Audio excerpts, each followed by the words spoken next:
Good evening, everyone. My name is Mitch Cohen, and I chair the Northborough Select Board. Today is Monday, March 18th, 2024, and I will call the Northborough Select Board to order. I have an opening remark. This open meeting of the Northborough Select Board is being conducted remotely, consistent with Chapter 2 of the Acts of 2023 relative to extending certain COVID-19 measures adopted during the state of emergency.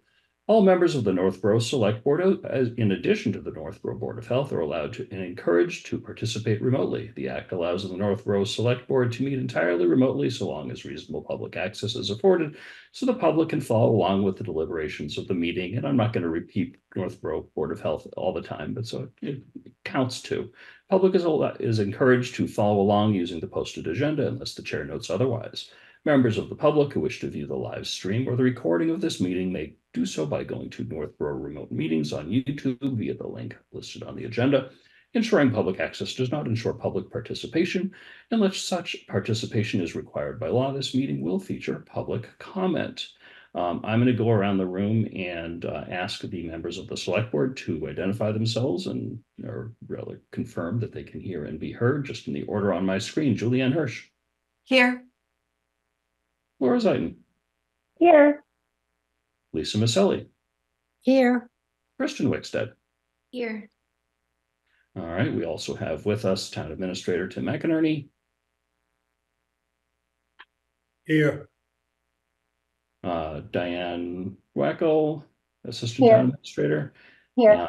And for some subsequent information, we have a couple people we will introduce shortly.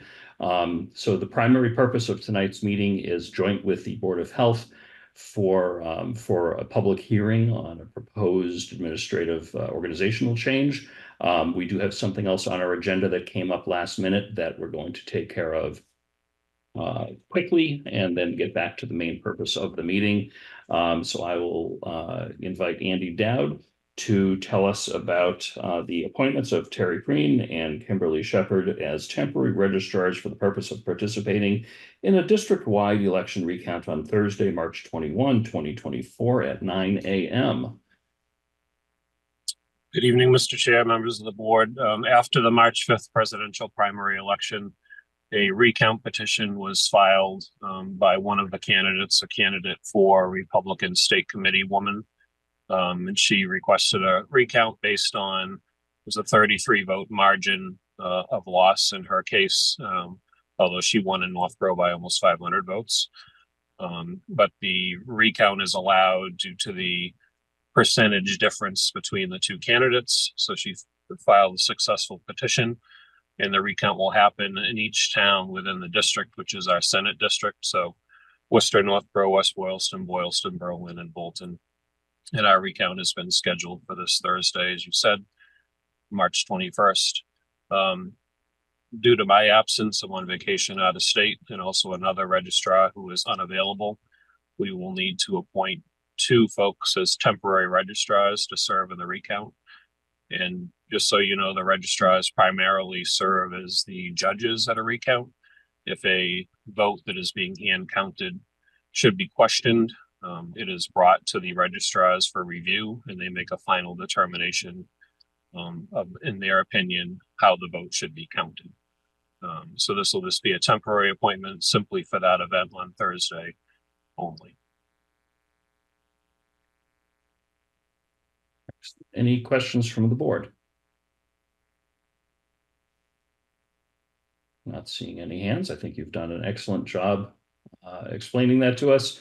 I don't think I have any questions either. You sent me some information earlier with a little bit of the details as far as the numbers. It said 33 votes, which was a little under a 0.5 percentage point difference.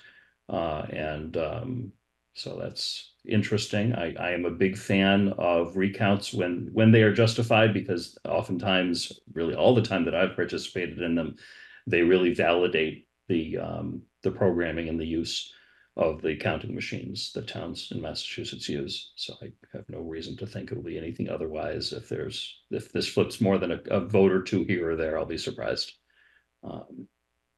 It's a very interesting process if anyone wants to follow it. I know they are public, correct? Anyone can come in and observe from the proper distance.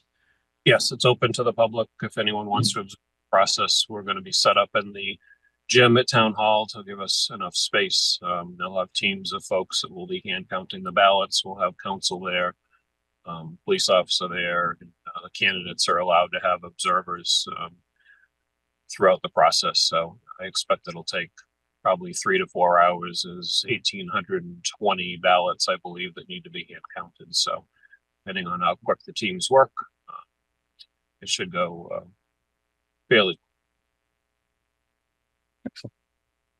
Okay, last opportunity. Any questions, Laura?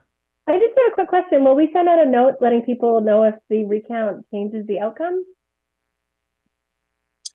Yes, so actually the results of the election will have to be officially amended after the recount. There's a process through the Secretary of the Commonwealth's office for us to do that. So once that happens, we'll amend our results. If they should change, it's possible they could be exactly the same, but it's typical, as Mitch said, that you may see a slight vote change, and that's because at a recount, if the intent of the voter is clear to the human eye, it's typically when someone may circle a candidate's name instead of filling in the oval on the ballot. The machine would be unaware of that vote, but in the laws allow that vote to be counted when it's hand counted at a recount. So that's typically what you see for a slight change in the numbers. Thank you. Okay, I don't see any other questions. So with that, I will entertain a motion. Mr. Chair, I move the board vote to appoint Terry Crean and Kimberly Shepard as temporary registrars effective immediately for the purpose of participating in a district-wide election recount on Thursday, March 21st, 2024 at 9:00 a.m. Second. Okay, motion made by Laura, seconded by Julianne. Any other discussion? All those in favor, Laura, Aye. Julianne, Aye. Kristen, Aye. Lisa. Aye. Excellent. I also vote aye. Vote is unanimous in favor. Thank you very much for joining us, Andy, and congratulations to your new temporary registrars. And I wish you what I expect will be a very smooth recount on Thursday. Thank you. And if I could just add, I want to thank my assistant Karen Wilbur, who is managing much of this while I'm away, and as well as we have several folks that are election workers that have stepped up to help, and clerks and their assistants from neighboring communities who are coming to help us on Thursday. So I greatly appreciate all of that assistance. So, and thank you for making the appointments tonight. Pleasure. Thanks for joining us. You, of course, are welcome to hang around and watch our public hearing, or you may get back to whatever you would like. That concludes that item. So with that, I will, let's see, before we open the public hearing, Diane. Yeah, I was gonna say, excuse me, Chair. Swati from the Board of Health is calling in. If you see in the attendee list, the phone number, that should be her. She also might be the other me. Swati, can you unmute yourself? The Oh. alternate Isabella. I Oh. forwarded her the link, so maybe not. Oh, okay. All right. I will set the phone number to allow to talk. Ooh, it's another one. And let's see.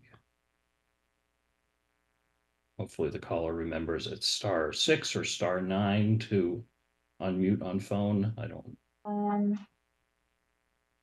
Someone here probably remembers.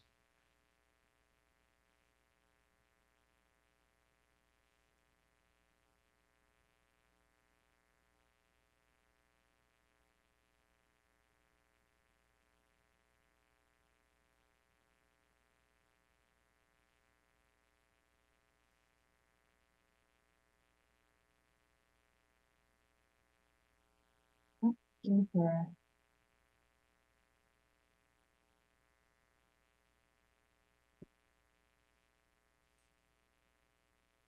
We lose them.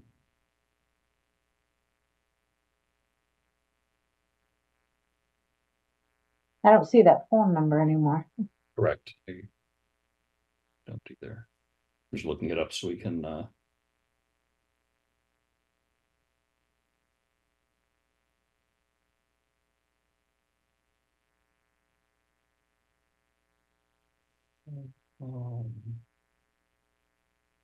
all right, well, if the person calls in, we'll figure that out.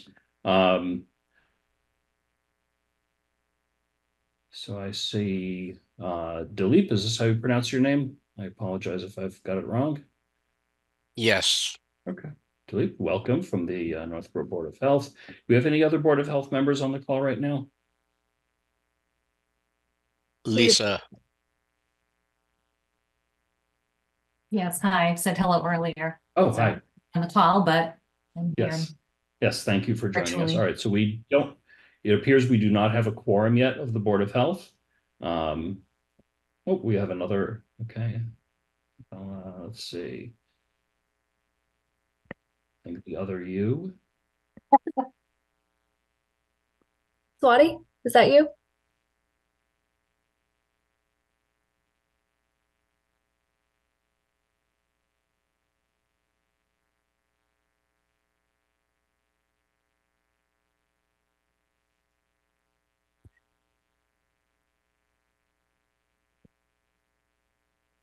Swati, is that you?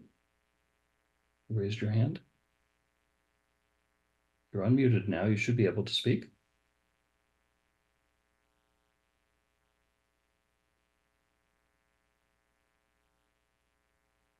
All right, so without that, we can't actually officially call the Board of Health to order because part of that process remotely is for folks to identify. If we have a confirmed third person from the board join us, then we'll take care of that. But for now, I will call to order the public hearing to consider the proposed amendment to the town's municipal code for the creation of the Health and Human Services Department and the reorganization of the Health and Inspection Services into the Human Services Division pursuant to Article 5 of the Town of Northborough Charter. So the public hearing is now open. What will happen here is Connor from CMRPC, I believe you're going to give us a presentation. Then members of the boards will have the opportunity to ask questions, and then we will open it up for public input from members of the public who are connecting by Zoom, using whatever means necessary. You're connecting by Zoom. I'll be happy to recognize folks at that point. Then we'll return to the boards hosting this meeting again for any follow-up questions and comments. And then I will entertain, at the end of that process, we'll close the hearing and then entertain a motion on the proposal if the board desires to move that forward. So I want to start by thanking the staff members and many board members who, many members of the public that participated in the survey that CMRPC put together. And this is a long time in the making that we've been talking about this kind of a change for a while, but at this point I will hand things over to Connor. If you could unmute, identify yourself, and you should be able to share your screen at your convenience. Mr. Chairman, if I may. Yeah, Tim, sure. I was gonna run through a little bit of background for Connor. If Okay. I could. Sure. So I thank you and good evening, everyone. My screen just went crazy. Back in December, you may know that Kristen Black left us and you had an interim TA. And upon my arrival, they had requested that we move forward with a study to study a health and human services model, which merged family youth services and the Department of Health. So they thought there was a good motivating factor for that. They did a study with the Collins Center back in April 2023. Even though there was a lot of data that wasn't available for them to make a good decision, the Collins Center did recommend in that study to do a strategic study with another group, all with them. And that's exactly what Kristen did. She advanced this to CMRPC and ultimately to Connor to do this study to see if we could advance this change and enhance services for health and for family youth services. So I just wanted to make it clear that it didn't happen in a vacuum. We just didn't come up with it The board, of course, has been talking about it for a long time. But we should, thank Kristen and then Isabella for the work they've done to get us through this on an interim level. But in terms of Connor's expertise and his level of professionalism, I just want to tell you a little bit about him. I've known him since I was in Grafton way back when. And, he will cover the methodology, the process, the timeline, and ultimately the recommendation of the study with the boards tonight. He's the Director of Regional Services for Central Mass Regional Planning. CMRPC is made up of over 40 communities in southern Worcester County, obviously including Northborough. But CMRPC, for those who don't know, they work with municipalities on transportation, community planning, economic development, community development, resiliency, and other projects and topics. Connor, I think, was the conduit for our local boards of health and State Department of Public Health during the pandemic.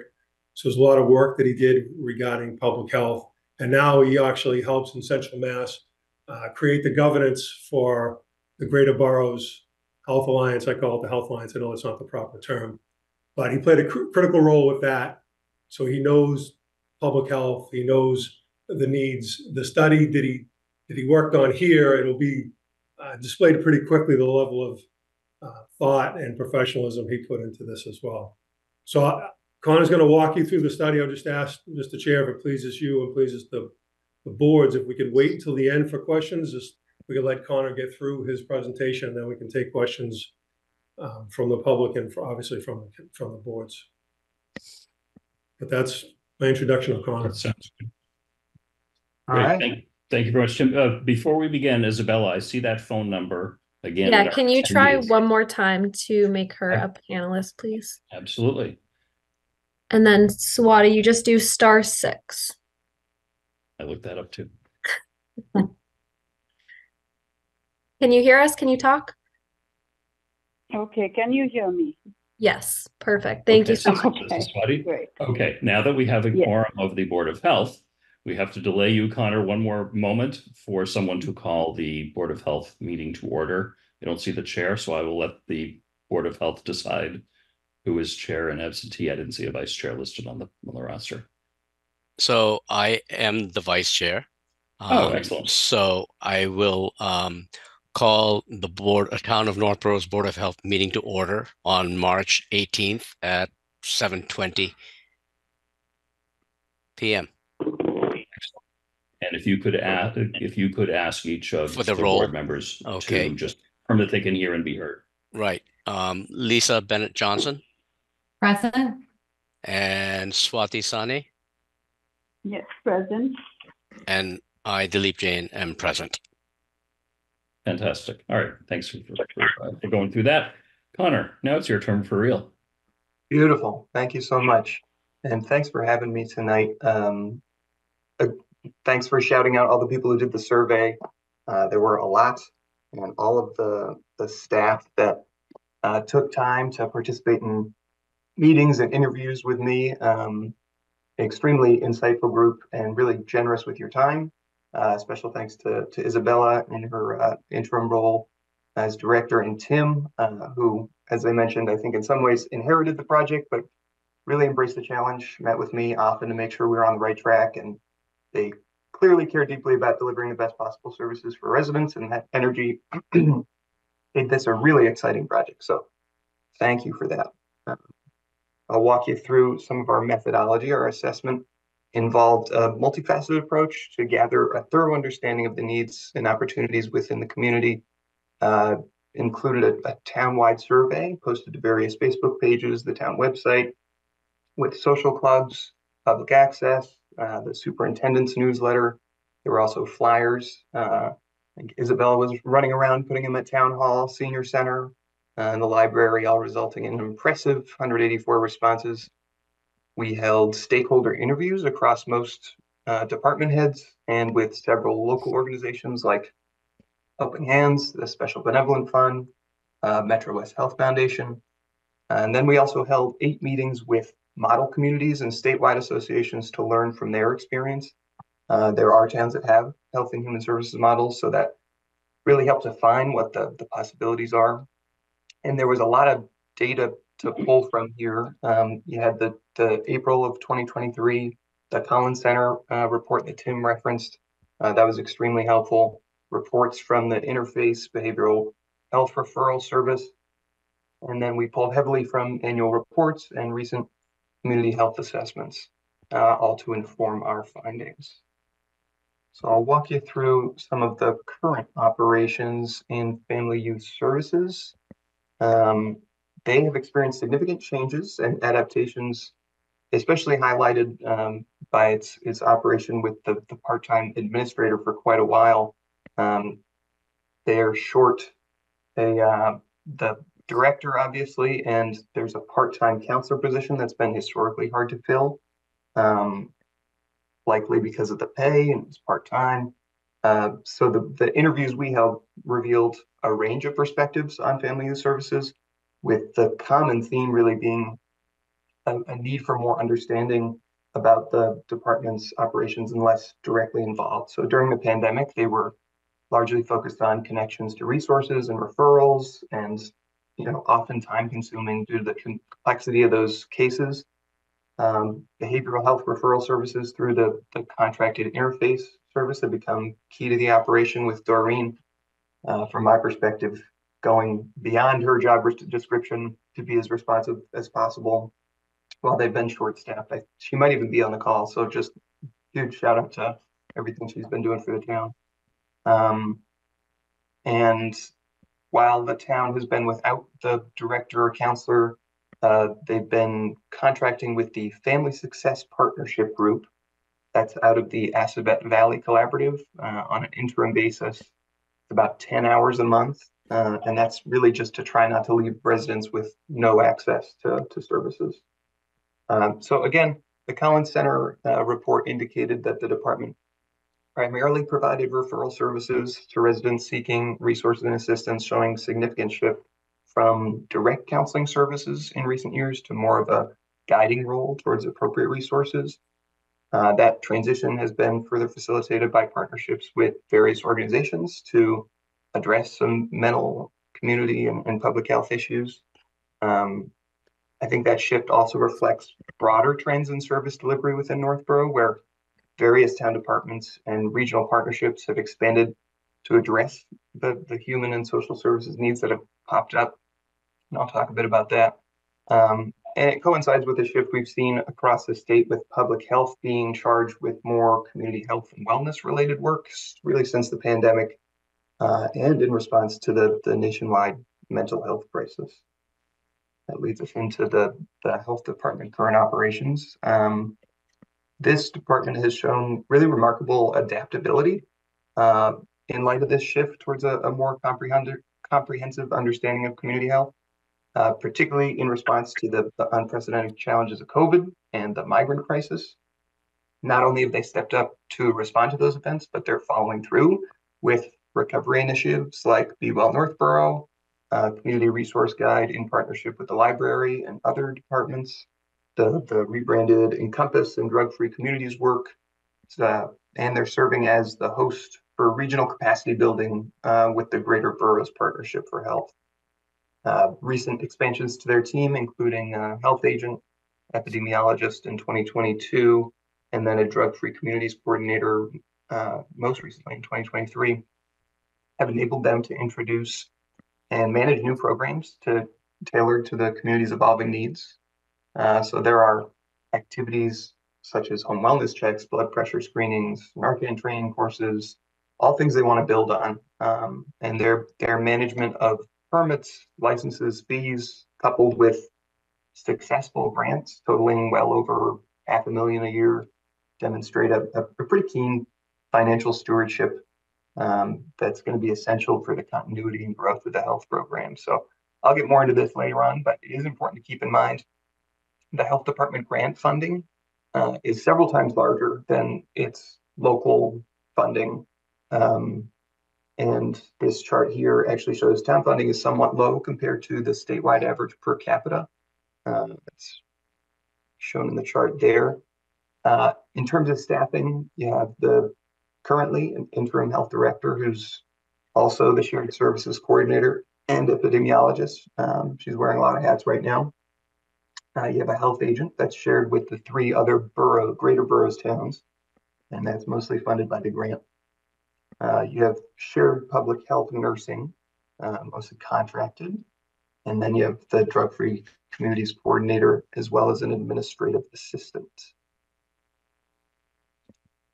Some of the recent initiatives and collaborations across Northborough's department and local organizations underscore a comprehensive approach already sort of forming within the community. And that multifaceted strategy not only enhances service delivery, but fosters a cohesive network of support for residents. So you have the police department working to integrate a jail diversion clinician, which would contribute to the crisis intervention and help those in need of the proper care and support, diverting them from the criminal justice system.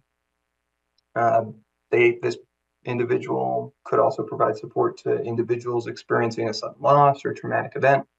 That new person is, we talked to the chief a couple days ago, about 3 to 5 weeks out. They're training now. They're a mental health counselor that's going to be shared with Southborough. And the chief also told us about a system that they use in Sims where they track overdoses, and then the DA's office on the other end connects individuals with resources. So another great collaboration on community health. The fire department's work addressing heavy clutter housing, which is some folks might know as hoarding, is an area of overlap with public health and the sanitary code and with mental health. Fire also takes the lead on emergency preparedness planning, which again, considerable overlap with community health. At the senior center, funds from the health department from a grant have facilitated regular office hours by a public health nurse alongside hosting health clinics. So those services play a vital role in ensuring seniors population's access to essential healthcare and information. Also remember, the senior center was the site of many vaccination clinics, especially through COVID. There's so much value in the collaborative efforts with the rec department to promote community health through physical activity, engagement in public spaces, which is a priority of the community health assessment. I'll talk about that later. But the rec department also works very closely with the youth population and is such a natural partner for health prevention programming and other human services work. Similarly, the library stepped into a pivotal role in community health through the Be Well Northborough initiative with their health and wellness coordinator and the development of the Northborough Community Resource Guide, which is pretty fantastic. And that's another department that has considerable interaction with residents day to day and would make a great partner for increased capacity on preventative programming and connection to resources. You have the DPW demonstrating a lot of adaptability and commitment through their logistical support of vaccination clinics and migrant shelter operations. And then you have local organizations like Helping Hands, the Food Pantry, Special Benevolent Fund that have been instrumental in addressing needs and filling those gaps.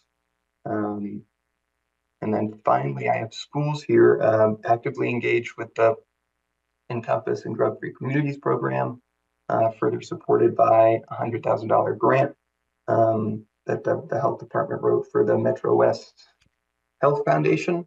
And that grant aims to expand clinical support for students addressing an urgent need for mental health services and substance use prevention.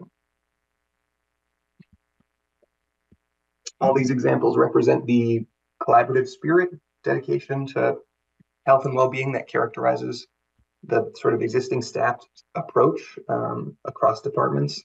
And by leveraging some of the strengths and resources of various departments, Northborough sets a precedent for comprehensive and inclusive public health strategies. This is my constant refrain for small towns. So across the municipal sector, small departments are extremely vulnerable for a number of reasons. When large-scale initiatives or unexpected events such as COVID or migrant crisis, departments can be quickly overwhelmed. A lack of diversity and skills within any small team can lead to isolation and silos, making it difficult for staff to cover for each other during absences or when there's turnover. you're not alone here. It's extremely common in small towns, but over-reliance on indispensable individuals creates these significant operational risks. In terms of opportunities, there's a noted demand for behavioral health resources for especially the 18 to 65 age group, indicating a gap that could be better addressed.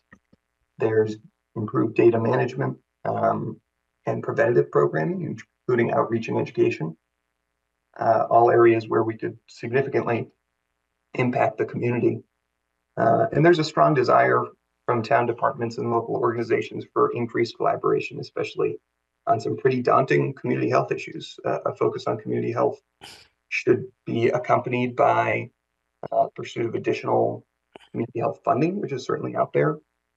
And you've already proven to be adept with grant acquisition at administration. So while the purpose of this study was to bolster capacity within the existing budget, you could certainly revisit that and continue to grow the department down the line. The recent Metro West Community Health Needs Assessment has highlighted critical areas for our focus. So there's a significant need for community health services. A big cross-cutting issue is access to care. 1 in 3 can't access mental health services due to a lack of providers, long wait times, insurance barriers. 1 in 5 is dealing with depression. 13% report that their mental health was not good for half or more of the past month. We have 16.7% engaged in binge drinking within the past month. These are Northborough specific results. I should clarify that. The town received a very low walkability rating. That's a combination of factors: the presence of pedestrian walkways, residential density, street lighting, traffic conditions, that sort of thing. 26% are burdened by housing costs, meaning those costs exceed 30% of household income. 64% are eligible for SNAP benefits, but are not currently enrolled. All of this to say, the findings reflect the community's immediate needs and I think illuminate a path forward. These are big issues requiring a collaborative and proactive approach to ensure healthier, more supportive Northborough for everyone that lives here. We also conducted a survey, like we said up top. We got great participation. I just wanted to highlight a few results on the importance of offering services for mental health support and substance use prevention. Was overwhelmingly acknowledged, with 74% considering it very important, 14% considering it somewhat important. So that's, if I see a number above 75 in a large public survey, it speaks to there being a pretty strong mandate. There was also strong community support, 65% for employing the social worker to help residents navigate the complexities of accessing health and social services. Again, suggesting community-wide recognition of the value of social work in enhancing public health outcomes. And then a majority of residents support using opioid abatement funds. So those are funds that the town will receive on an annual basis to subsidize positions focused on social services or community health. We also asked about the type of community health needs people saw and got very similar results to the Metro West assessment. Overall, my takeaway is a strong demonstration of support for community health and social services. Sorry for the text overload here, but I want to highlight some lessons learned from model communities I spoke with. So I'll go through them. In Needham, the integration of health and human services allows for a holistic approach to community wellness, encompassing mental health, public health, and social services. A key lesson here is the importance of a unified management structure under Health and Human Services Director to streamline decision-making and service delivery. And that they've found has really elevated the department in town and with external partners. Notably, Needham has been adept with grant opportunities to enhance their community health goals, demonstrating the value of a department-wide approach to securing resources. They also serve as a host for regional grants, as Northborough does, and leverage that capacity to pursue more funding. Hudson's Health Department exemplifies innovation, particularly through initiatives like the mobile food pantry and the strategic use of ARPA funding to address housing insecurity. These efforts underscore the importance of creative solutions in meeting diverse community needs. Plymouth's comprehensive approach, which includes health, veteran services, recreation, and disability services under one umbrella, provides a model for creating synergies between different areas. So they're very collaborative, condensed sort of approach to using opioid settlement funds, for example. They are partnering with local organizations, and I think that highlights the benefits of community partnerships in addressing complex health issues. Similarly, Nantucket's integration with the Nantucket Cottage Hospital offers a unique collaboration model between municipal services and local healthcare providers, enhancing access to care and coordination. That department's active community engagement through public forums on topics like food safety, immunization, mosquito prevention, all that really demonstrates the value of open dialogue and public participation in health initiatives. And then finally here, Southborough does not have a Health and Human Services department, but in our interviews, we heard many rave reviews of their Family and Services department. So I spoke with their director, and Southborough's investment in significant staff, including a director, an assistant director / counselor, prevention program coordinator, admin assistant, and interns, makes for a pretty robust structure to support youth and families effectively. And that supports a broad range of services and programs, from counseling and support to prevention and community education, illustrating, I think, the importance of diverse roles within the Human Services Department. And each of these model communities offers valuable insights into the benefits of integrating health and human services. So we did what we could to find a model that would weave in as many of those lessons as possible. Based on everything we learned from internal staff, local orgs, community input, and model communities, this is the proposal we've developed for a new Health and Human Services Department. So the proposed structure aims to consolidate and enhance current operations, fostering a more coordinated and comprehensive approach to serving the community's health and human service needs. I want to emphasize here, especially when we have the boards in the room, we're making no changes to the authority or responsibility of any of your boards.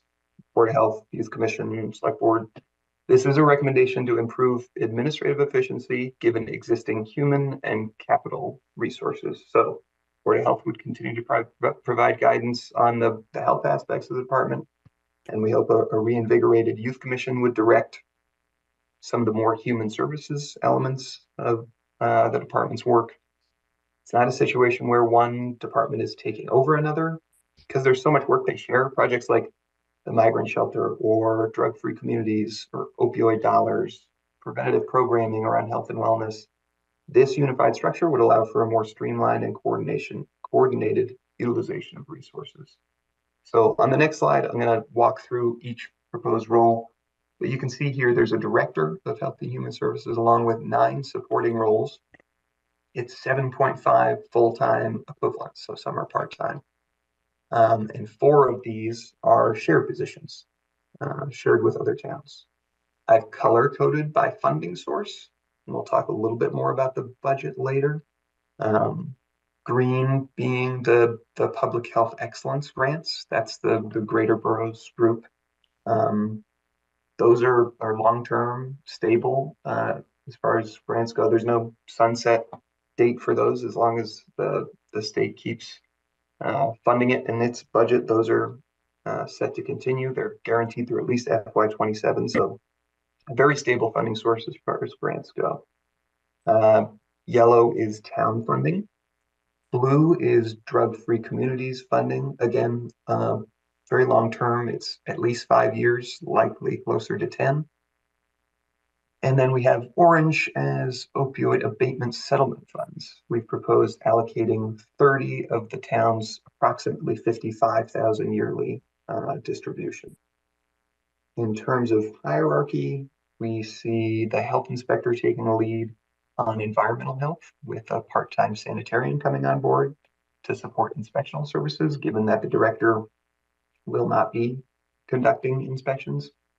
We also see the social worker taking the lead on human services topics, and they would be supported by a community outreach worker. And here we are praying for another Jocelyn from the senior center. We heard nothing but good things about her and the support she provides.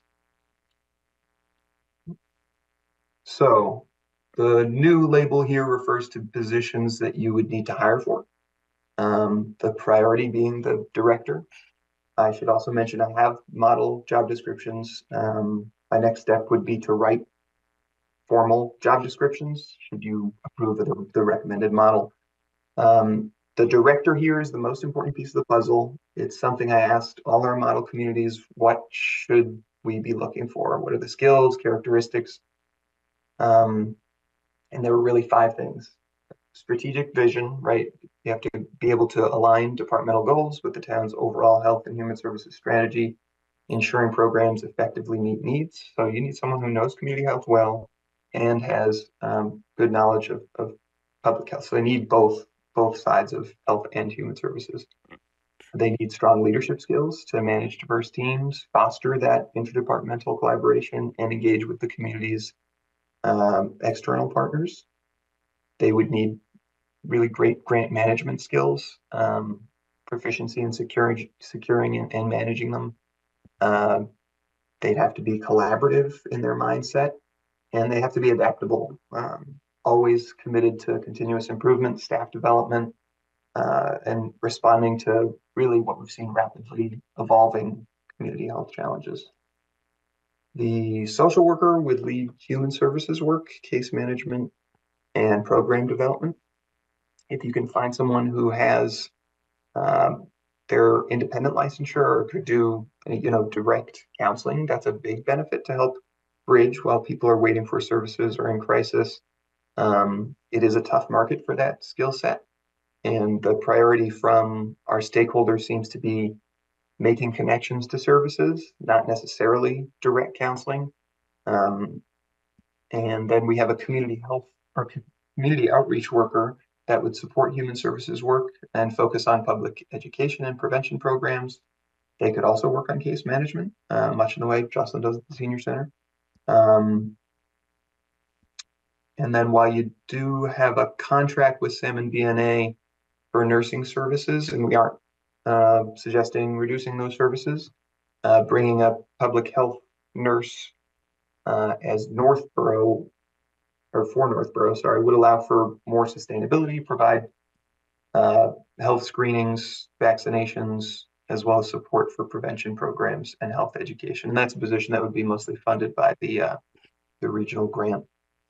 And then the last new position we're recommending is a sanitarian. So while Kristen Black somehow fit in septic inspections, we don't see the Health and Human Services Director doing that as much as they'll be managing people, programs, and budgets.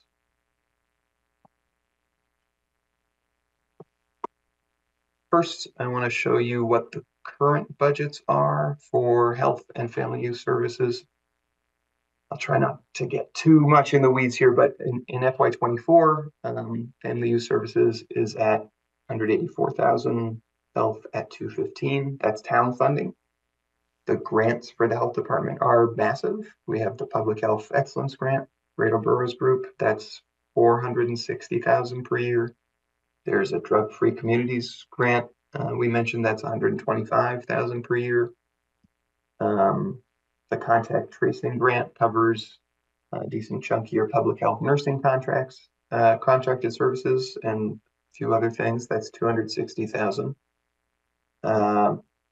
These are big grants, but there are more out there. Mass in Motion, BSAS, community health grants. Once you have the capacity to pursue these, there seems to be a real snowball effect for communities that take this health and human services path. And grants are a lot to manage, but it brings so many benefits to the community.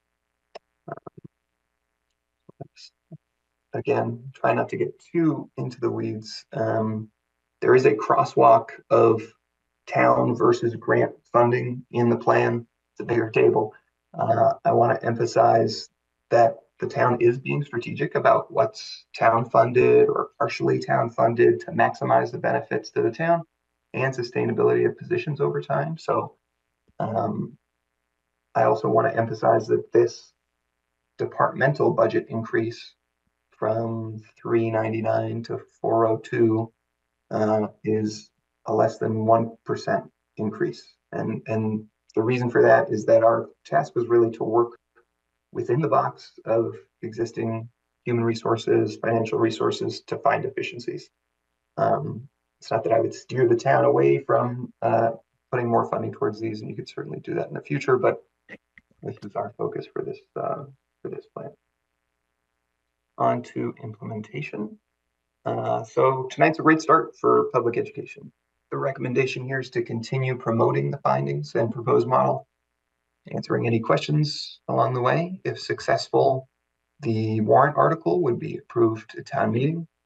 And then you could form a cross-departmental implementation team.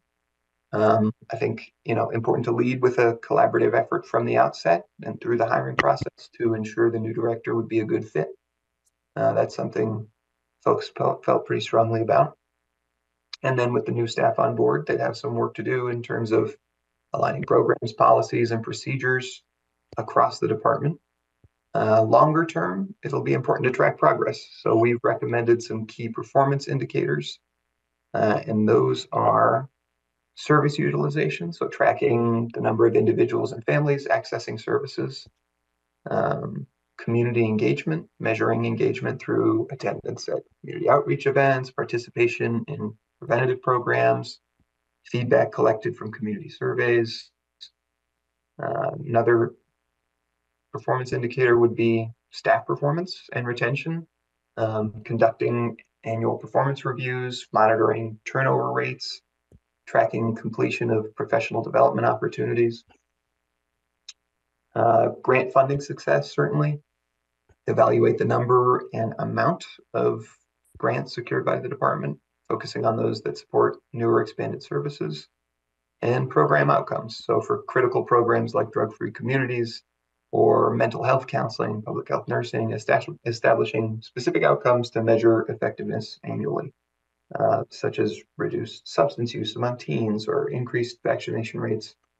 And then we'd recommend an evaluation process with regular review meetings with department staff, critical stakeholders, getting community input from public forums, and then reporting back to town leadership, providing a regular report on the key performance indicator outcomes, and using those insights to continue to make informed adjustments to services, staffing, and programs. I think this model is a huge step forward, but it shouldn't end here. It should continue to evolve and expand as it needs to.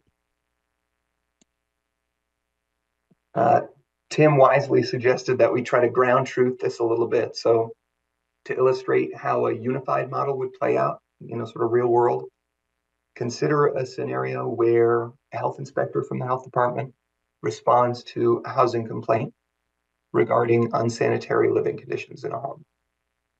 They note signs of severe mental health issues affecting the individuals and a need for resources and support.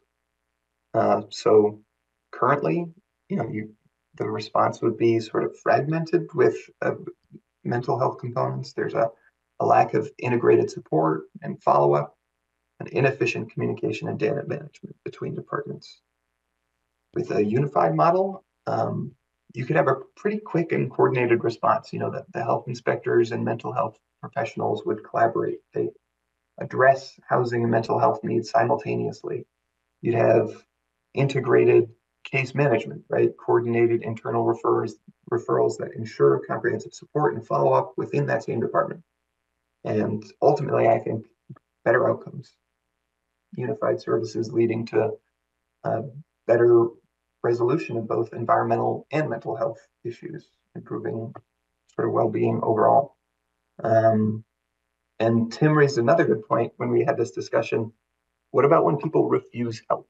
That is something that's going to happen, and obviously respect that decision while continuing to provide information and making services available should they change their mind. So the goal is for proactive engagement and education to help the community understand benefits, the availability of services, and the goal is to increase understanding, reduce stigma, and reduce other barriers to access.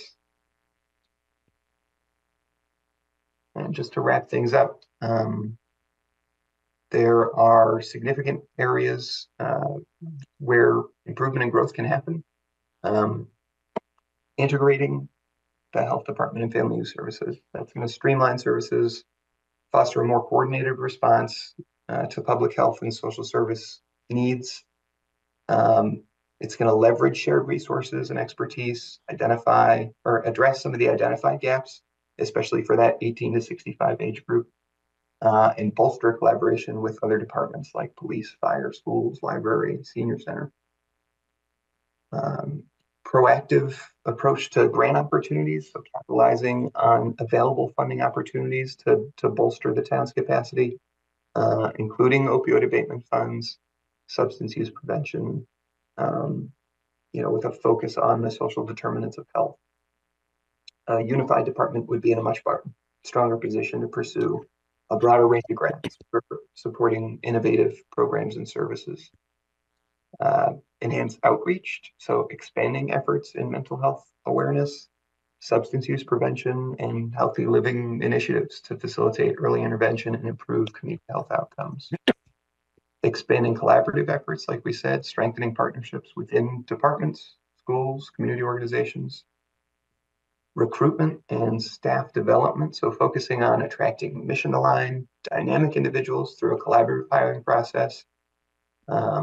Emphasize staff development, cross-training to enhance service delivery and adaptability within the department. I think this makes this a more attractive place to work. If I were someone looking for a position and you had a department that was comprehensive, you had a team you could rely on, to me, that's a lot more attractive than I'm going to go become the only person for social services. Or, I think this is a win for recruitment and retention. And here we want to have all positions strive to meet sort of minimum credentials listed in the Massachusetts Blueprint for Public Health Excellence. That's linked in the report a few times. And utilize resources from the Regional Public Health Training Hub hosted by the town of Needham, as well as connecting with other family youth services departments that exist across the region and the state. Financial efficiency and sustainability, evaluating those implications of the integration to ensure the sustainability of services, and coming back to that on an annual basis. And then a couple more: data collection and informed decision-making, develop robust data collection methods to track utilization, community health trends and outcomes. I have some recommendations in the report of data you could collect. I know the department already has some ideas for the direction they would like to take that. And community outreach and engagement. So continue engaging with the community through surveys, forums, and direct outreach to understand the evolving needs and adjust services accordingly. That ongoing dialogue is going to ensure the department remains responsive to community needs and aligned with their priorities. I think that's all I have for you. I'm going to stop sharing so I can see everybody. And with that, I think I can open it for questions from board members, right? Yep. We'll start with questions or input from the board. And by board, I will say both boards, both the Select Board and Board of Health. No particular order. So raise your hand. And Swati, if you have any questions or input, press the *6 on your phone. See you unmute. I'll recognize you. If anyone has any thoughts, just raise your either physical or electronic hand. Mitch? Kristen Wickston. Yeah, hi. So I was the liaison from the select board to the youth commission. So I did go to quite a few of their meetings, my first couple years on the board. And I know that one of the things that June, the former director, used to talk about was that she wished it was her department was more like Southborough. So I was heartened to see the comparison of this change potentially being more like Southborough. But it sounds to me even better in a lot of ways. And I mean, it would take a little getting used to in my brain, and I'm sure everybody else's, the reconfiguration. And I took a lot of screenshots so I can go back and look at them later and process. But I think I thought that was a really good point Connor made, that well, a couple things, but they both related to having family and youth services be sort of alone in a corner and only staffed by 1 or 2 people, and how difficult that is if someone is sick, and how the burden really is heavy on the other person. But also, if I were looking for a job, that is a really good point. Wouldn't you rather be part of this really exciting team? And I know our health department is a really vibrant group of people. So, and they really have been doing the work of an HHS with everything that's been going on the last 9 months or so. So I don't know. I think it sounds fantastic to me. So what a great idea. Thank you so much. Yeah, thanks, Kristen. Thanks, Kristen. Comments or questions from the board or Tim? Just maybe to start off, because I've been in this budget process for a couple months now. You know, the first time we did a appropriation committee meeting, the police department, the library, senior center, you know, everybody, they didn't, you know, exchange presentation material ahead of the meeting, but thematically there was a social service component to everybody's presentation, independent. So, you know, I'm new, I'm on the outside kind of looking in still. And I can see that there are people providing services to different segments of your population. And to have the collaboration, some might call it overlap, but, you know, those departments to provide those 4 service levels and social services to their constituency, if there's a breakdown inside the operation, there's really no crosswalk to help those folks if they break down inside their own department. So this, in my mind, was just a natural evolution of, we provide these services, we need them to wrap around and complement one another, and to have one department doing it while leveraging the fortunate position we're in for grants through the Board of Health. It just made a lot of sense. So I don't want to overly simplify it, but just from the outside looking in, it was pretty evident to me that you had an opportunity to make a shift to provide excellent social services under a model such as this. That's why I think doing it at the same time we were doing the budget, then kind of walking into those hearings and hearing the theme of providing services to the residents that are in need.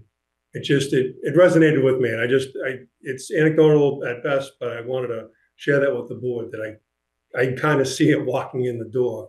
So it's very fortuitous that we're doing this from a timing perspective. I just want to share that little piece.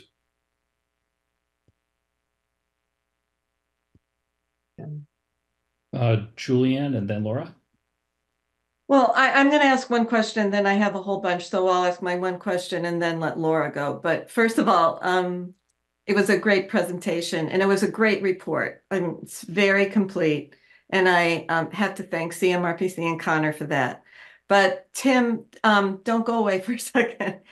I don't understand what you're saying about the need for overlap. So let's just say there's a situation with the police, they need a social worker, so we're going to potentially staff 1.5 positions of a social worker. They're not available, they're caught up with something else. Are you saying that a lot of these roles are interchangeable? I don't quite understand what you're saying. Can I, Tim? I think what I found in our interviews with department heads is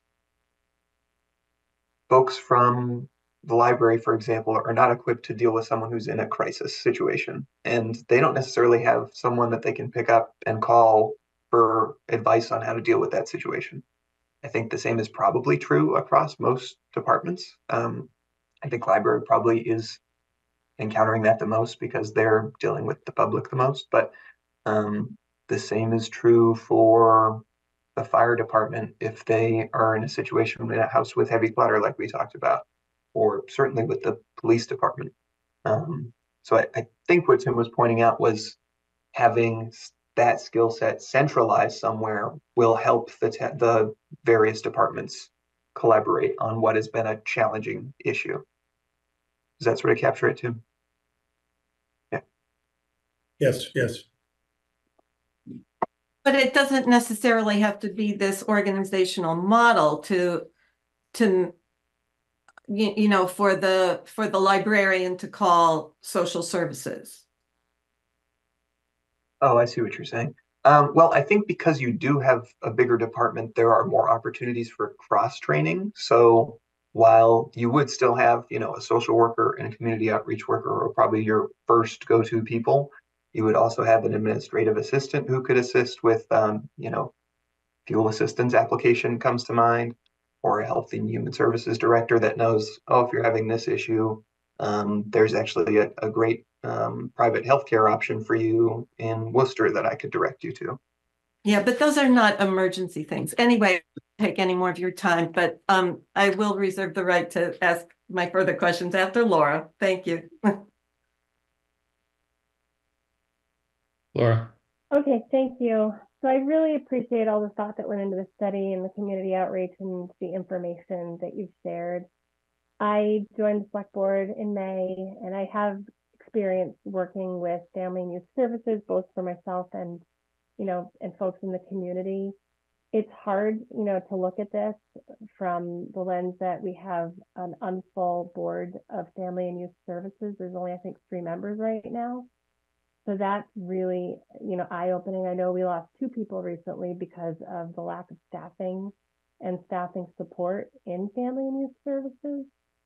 And it's hard, you know, to look at the challenges that we're trying to solve when it's been an incomplete board, an incomplete group or department within the town.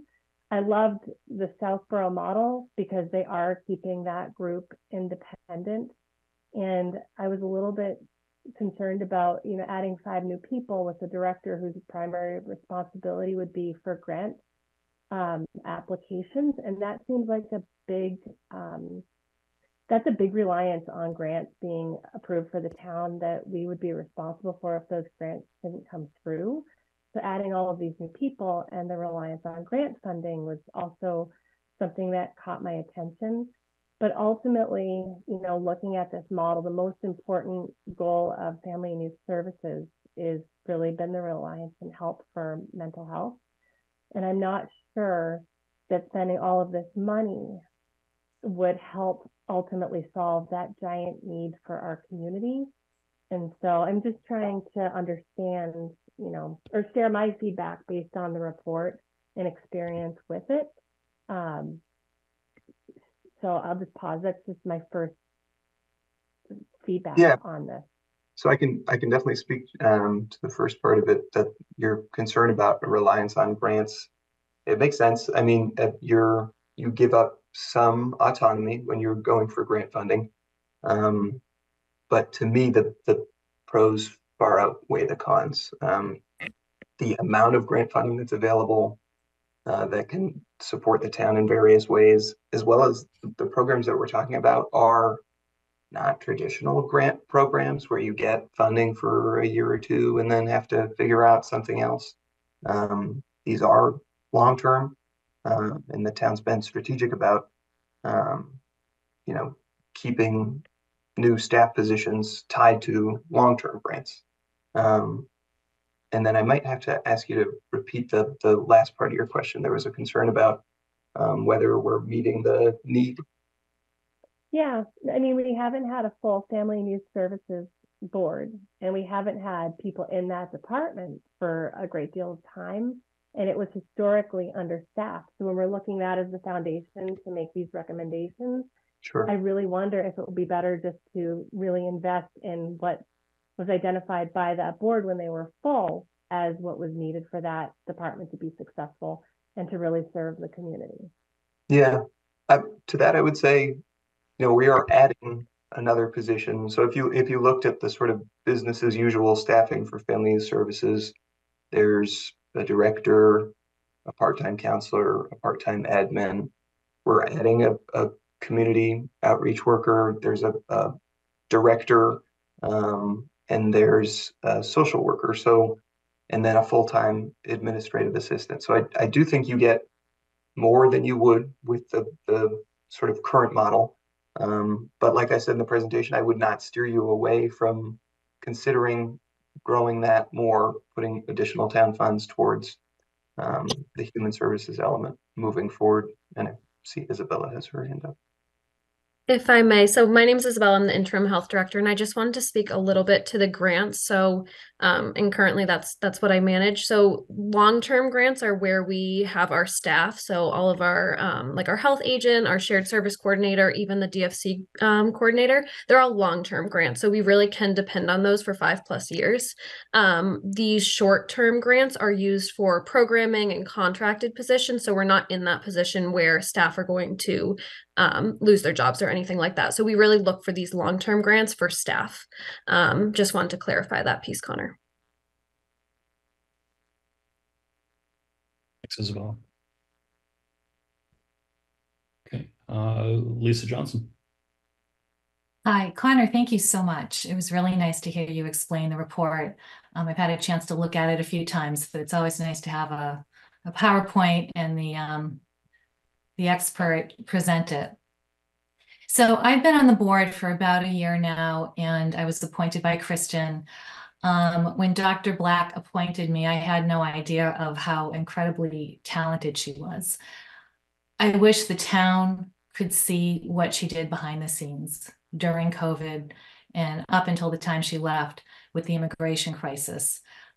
She took her time personally, and she's very much not a person that wants to be in the limelight about that. I remember last year at town meeting, I said, I wish I had stood up and thanked her. And she said, thank you so much for not doing that. Both departments, Family and Youth Services and Board of Health, have been incredibly understaffed for years.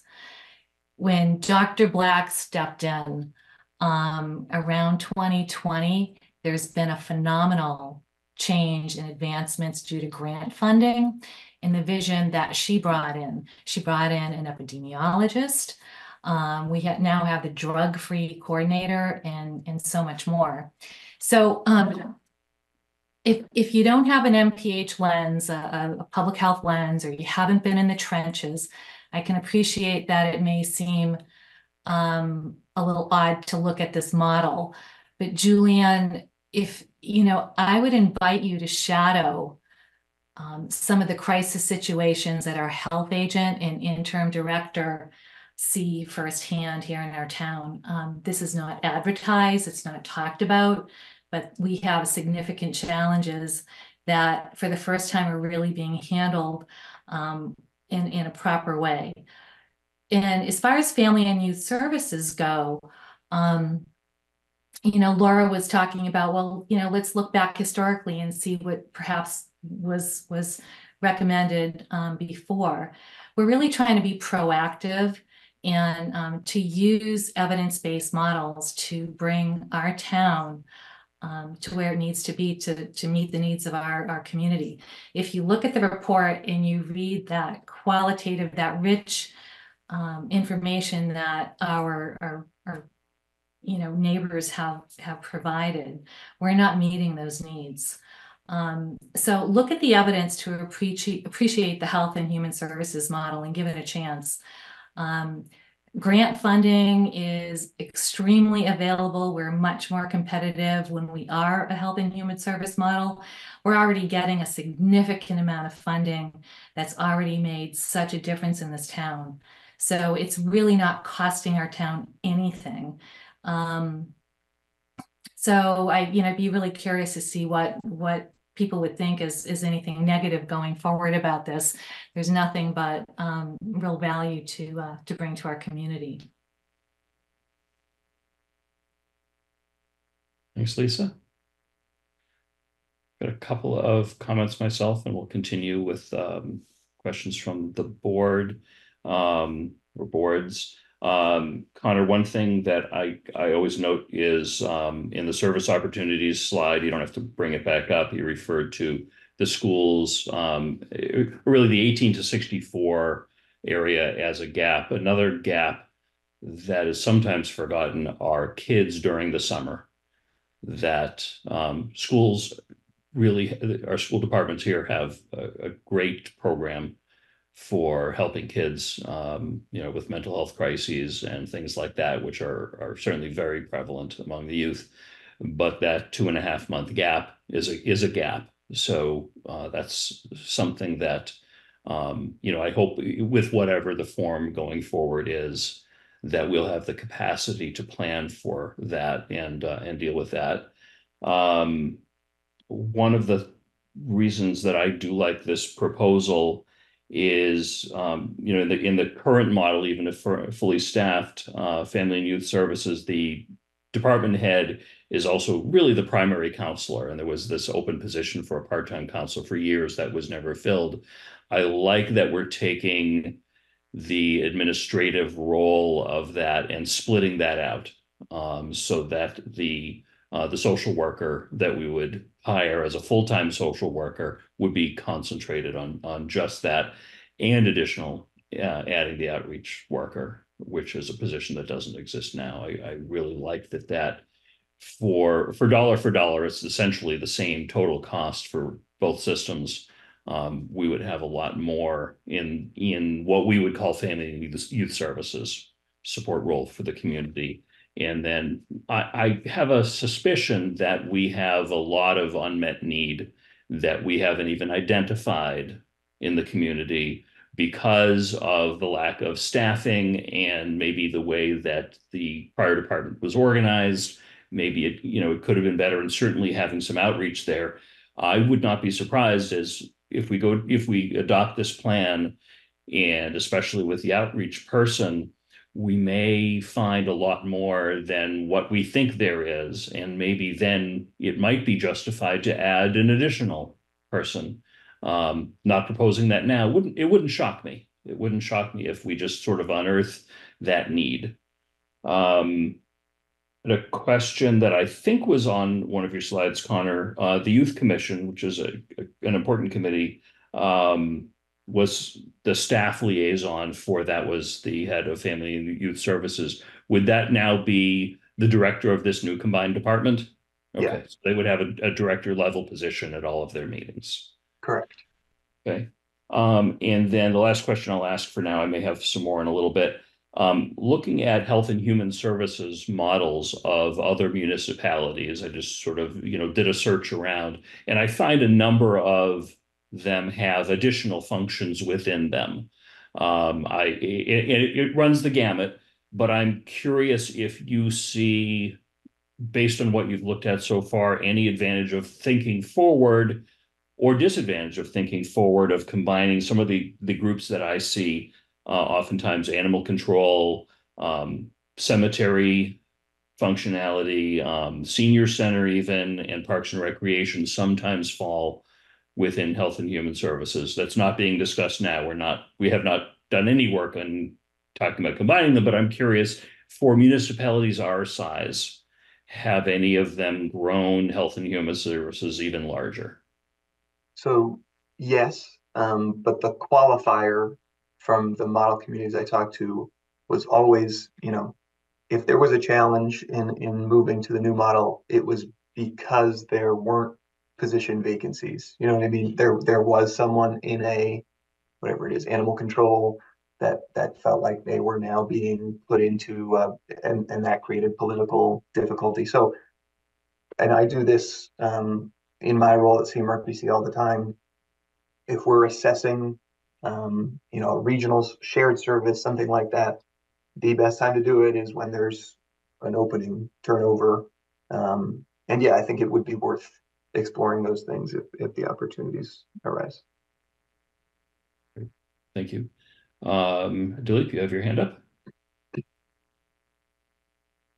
Yes, thank you, Mr. Chair. I want to piggyback and echo some of the things that Lisa has mentioned. I've been on the board a little longer than Lisa has been. I've been probably on the board a little over 15 years now. And when I joined, there were only 3 people on the Board of Health. And we changed directions and decided to have 5. We finally got our 5th member a year ago, being Lisa. In the last 4 years, as I'm sure you all are aware, a lot of things have changed in our approach to public health, okay? Starting with COVID and its sequelae of mental health, illness.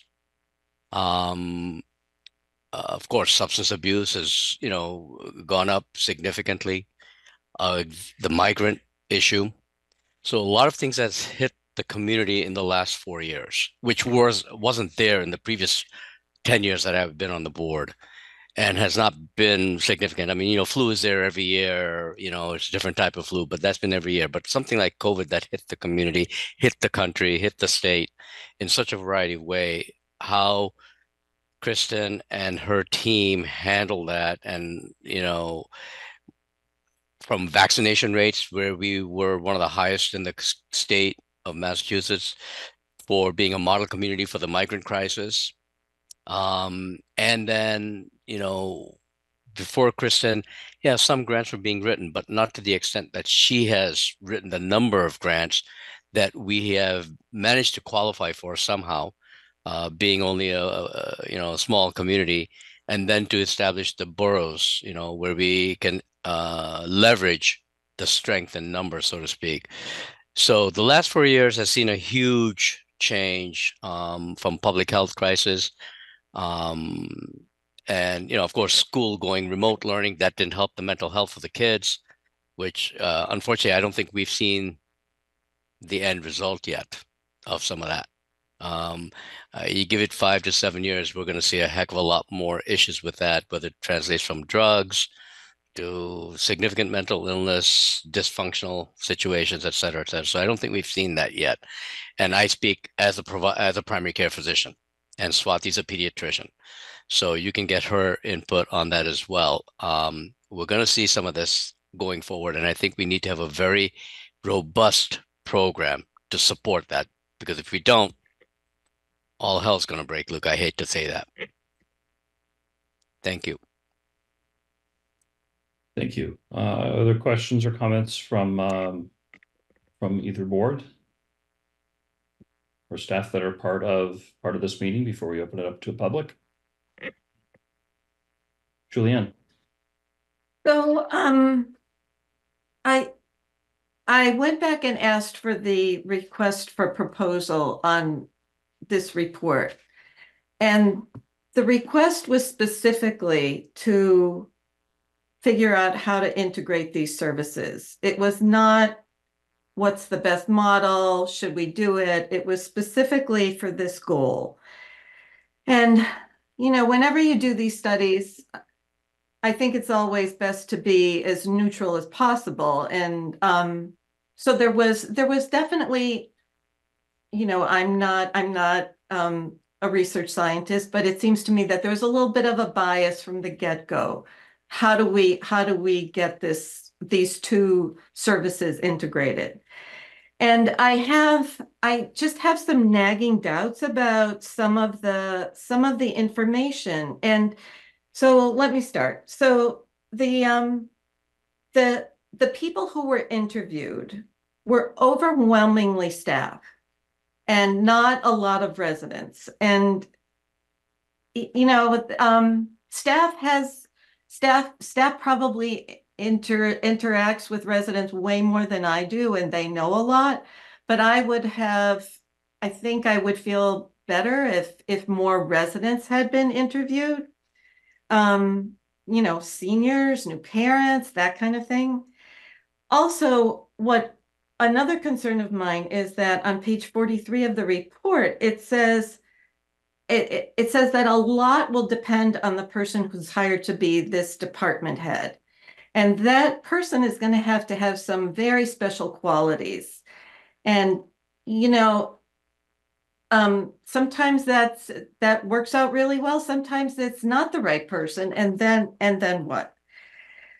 Also, I'm a little concerned with the models that were used. Needham, Nantucket, Hudson. Needham is twice the size of us. Their budget is, from what I can see, fact check me all the time, is 3 times our size. Nantucket is a very unusual circumstance. It's a seasonal economy.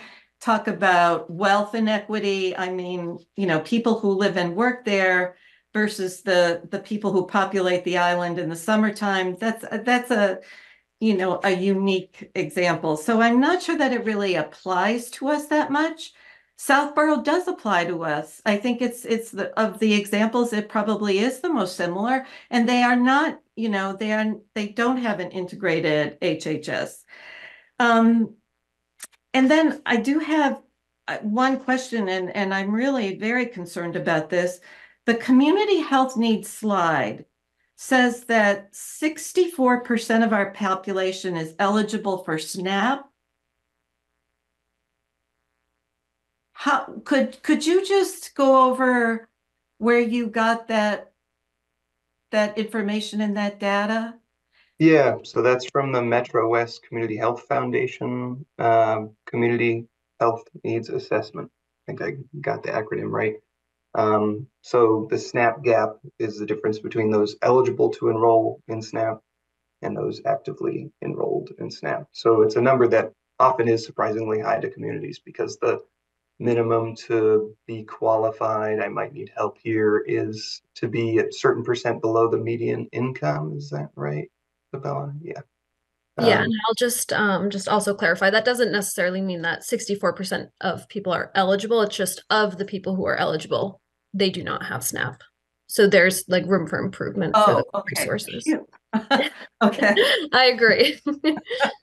All right. And I just want to agree with Laura's concern that grants do have a time limit, whether it's a year or 5 years.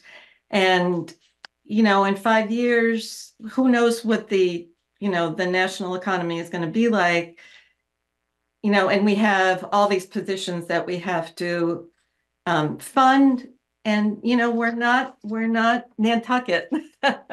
We don't have a robust budget. So these are my concerns. Yeah, and to that point, I would, if you look at our, maybe I should pull it up, the funding source for the positions, if all the grants went away tomorrow, you're still left with something that's comparable to what you would have now without grants. I don't think that the math doesn't change on that. A number of the current positions that we have in place now are grant funded. Yeah, sure. So we're repurposing those existing grant funds for these slightly changed positions if we adopt this plan. Yeah. It's not that we're looking for new grants for new positions. These are grants that we already have that are funding people. So if those grants go away, we're at risk of potentially losing those people currently, and that really doesn't change in this different model. Yeah, and I know you. Oh, sorry. Go ahead. But if the grants go away, we have these people that we have to pay their salary. And that's no different than today. We're not, but we have the grants today. Correct. And if the grants go away, we could lose those people, or we would have to fund those positions through our Right, means. that's what And that- what I'm saying. Right, and what I'm trying to say is that is no different between current model and proposed model. Right, okay. If there's no objection, oh, sorry, Chris, I've got a key member of the audience I'd like to bring in a moment, but I saw Kristen's hand and Laura's hand, and then we'll do that. Yeah, just quick. It just looks to me like, I know Laura was concerned that it wasn't as many people, but really the way Family and Youth Services was so isolated by itself, it was just June. They were trying to hire somebody for the other position, which was half-time. And her argument was that she wanted it to be full-time. It was still only ever going to be 2 people. So the way it looks to me now, I pulled up my screenshot of the new structure. There's the Director of Health and Human Services, and then there's Shared Services Coordinator. I'm not 100% sure I understand what that is, and then there's like all the health department people, epidemiologist, public health nurse, health inspector, and then sanitarian separate, which is genius because yes, I agree. I was like, why is Kristen Black inspecting septic systems? She knew way too much about septic systems in this town and for all the other things she was doing. But then on the whole other side, we have drug-free communities coordinator, we have clerical administrative, we have a full-time social worker, and then we have a community outreach worker. And that clerical administrative, I believe, is sort of what you were kind of, either the community outreach or the clerical administrative would be sort of the Jocelyn person. And you do want a really vibrant person for probably both those jobs, but basically you have both those jobs supporting the social worker, supporting the director, plus this drug-free communities coordinator person. It just seems like more people to me. That's all. So I'm befuddled if people think it's not as much help. It seems to me it's more help for the people who would be going to Family and Youth Services. That's why I am in support of this idea. It just seems like a more robust, I believe the term is, that the guy from the Board of Health used. It's just there's more support for the people who are doing the tasks, and there's more overlap potentially. So anyway, I'll stop. Thanks. I just had a point of clarification. I saw 5 new positions listed if we move to this model. Did I misunderstand that? I think I maybe misused the new label. So they're redefined roles, and we're not adding more to the budget to allow them. I mean, your sort of savings, I guess, come from combining the director positions, and then we're then able to add really one additional position, which you could maybe think of as the community outreach. The community outreach worker is kind of the added bonus you get by doing a unified model. You're right, Kristen, that there are more people under this than there were under the sort of existing models. And then this model would rely on, did I read this correctly, 846,000 in grant money per year? So not exactly. There's 460,000 that comes in through the Greater Boroughs grant. And that covers about 3 staff, if I'm remembering correctly. And like I've said, that's a long-term, there's no sunset on that unless the state priorities change, which is possible. And then there's the drug-free communities coordinator position, which is funded by a grant as well. Thank you. And again, those are people that we already pay. We already pay people with those grants. So those are staff positions that we've had in place for some period of time. And we'd be redefining with this. We wouldn't be anticipating new grant money coming in to support the positions that are proposed, correct? Perfect. Okay. Lisa and then Tim, and then I want to let someone in from the audience. Lisa Maselli. Thanks. And I want to say, really, this is a great amount of work. I want to thank everybody for all the time and energy that they put into it. And Isabella, it's certainly your work that you have done since you've been interim. There's a lot of information to take in, and I'm not doing as well as I usually do in understanding all the information. First off, one of my confusion is that we're hearing that there's support coming from the library, coming from the senior center, coming from the police department, in addition to this new model, correct? Or is that that can't be part of the new model because they've already been there? I think having a new director and having this new structure will allow for that collaboration to improve and continue. But the sort of ethos among department heads is very collaborative now. Okay, but right now we don't really have anything set at the library. The police are starting to share again with Southborough, and that's not coming in for 5 or 6 weeks, I think. Without for a while. The senior center is certainly wonderful and on its own. I think that Jocelyn has been there for quite some time. The library is new. I'm not sure how degreed the people have to be in the library to be able to help. There's got to be some sort of if they're in the library giving advice, what is the advice? What's the advice? Is it limited to certain advice that doesn't get into a medical situation, that doesn't get into a HIPAA problem?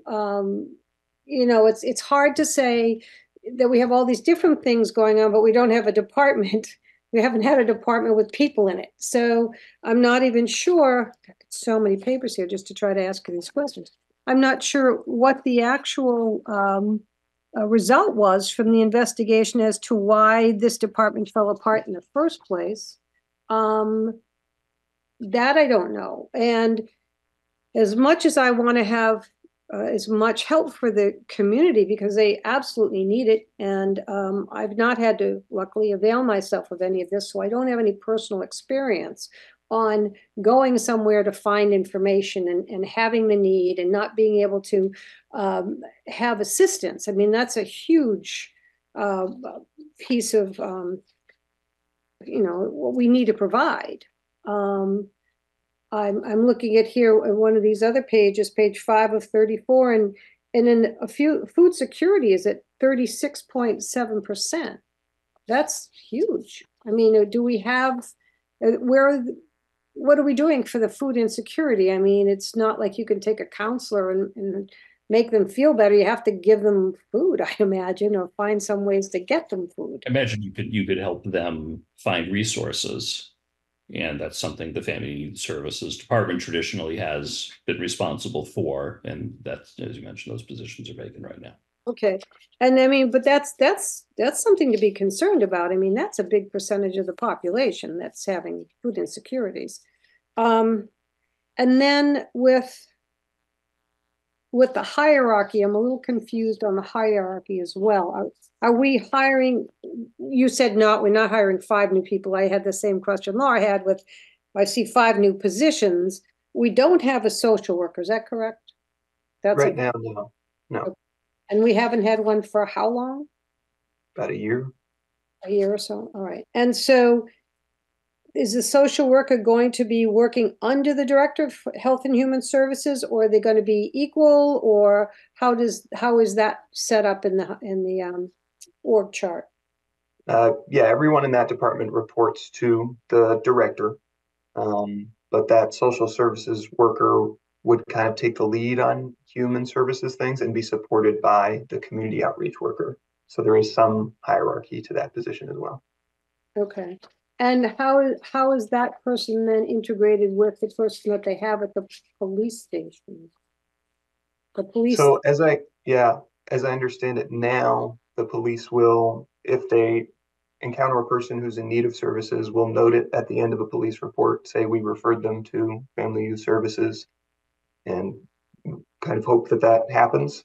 I think the way that it would work moving forward is a much closer relationship between probably the jail diversion coordinator and this department to ensure that those follow-ups are happening and the resources are sort of being connected to. And you had a point about the library that I made a note of. As it happens now, they do get a number of requests for assistance, and they have various sort of pamphlets that they are able to give out. I think the difference in this model is that they could instead hand off to a warm body, a social worker or community outreach coordinator that could hold this person's hand through, navigating the patchwork of services that are available. Right. So if we stay with the present model, though, you could put somebody there a couple of days a week if necessary, right? So that they could refer them to go down the hall and this person will help you. Say that one more time. Sorry.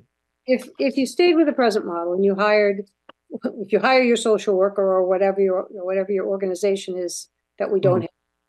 Yeah.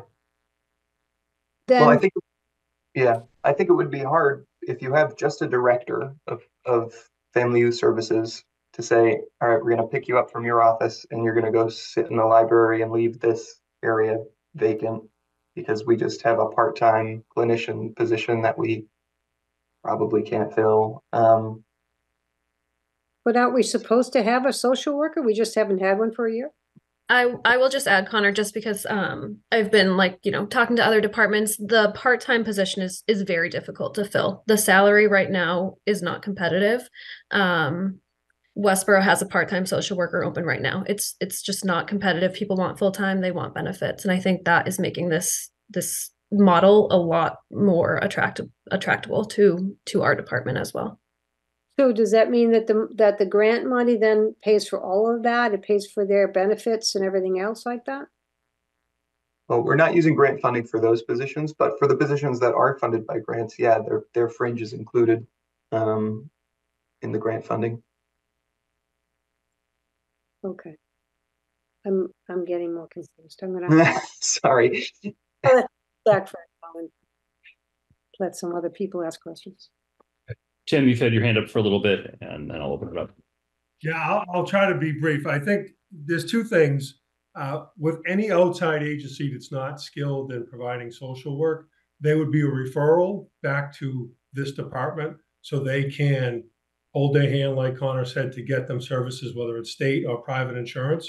So the library might be trained by these people to identify people in crisis or in need, but then depending on the questions they may ask, but there wouldn't be, Monday, Wednesday, Friday, somebody sitting there waiting for someone to come in. That just wouldn't be the model. The library has developed these pamphlets and it has a lot of catalogs of particular resources that they can hand a pamphlet to someone, but that's not the same as handing them to a person. So short answer is the library becomes a referral back to this department. And we got a little confusion on the grant funding and the money that's already budgeted.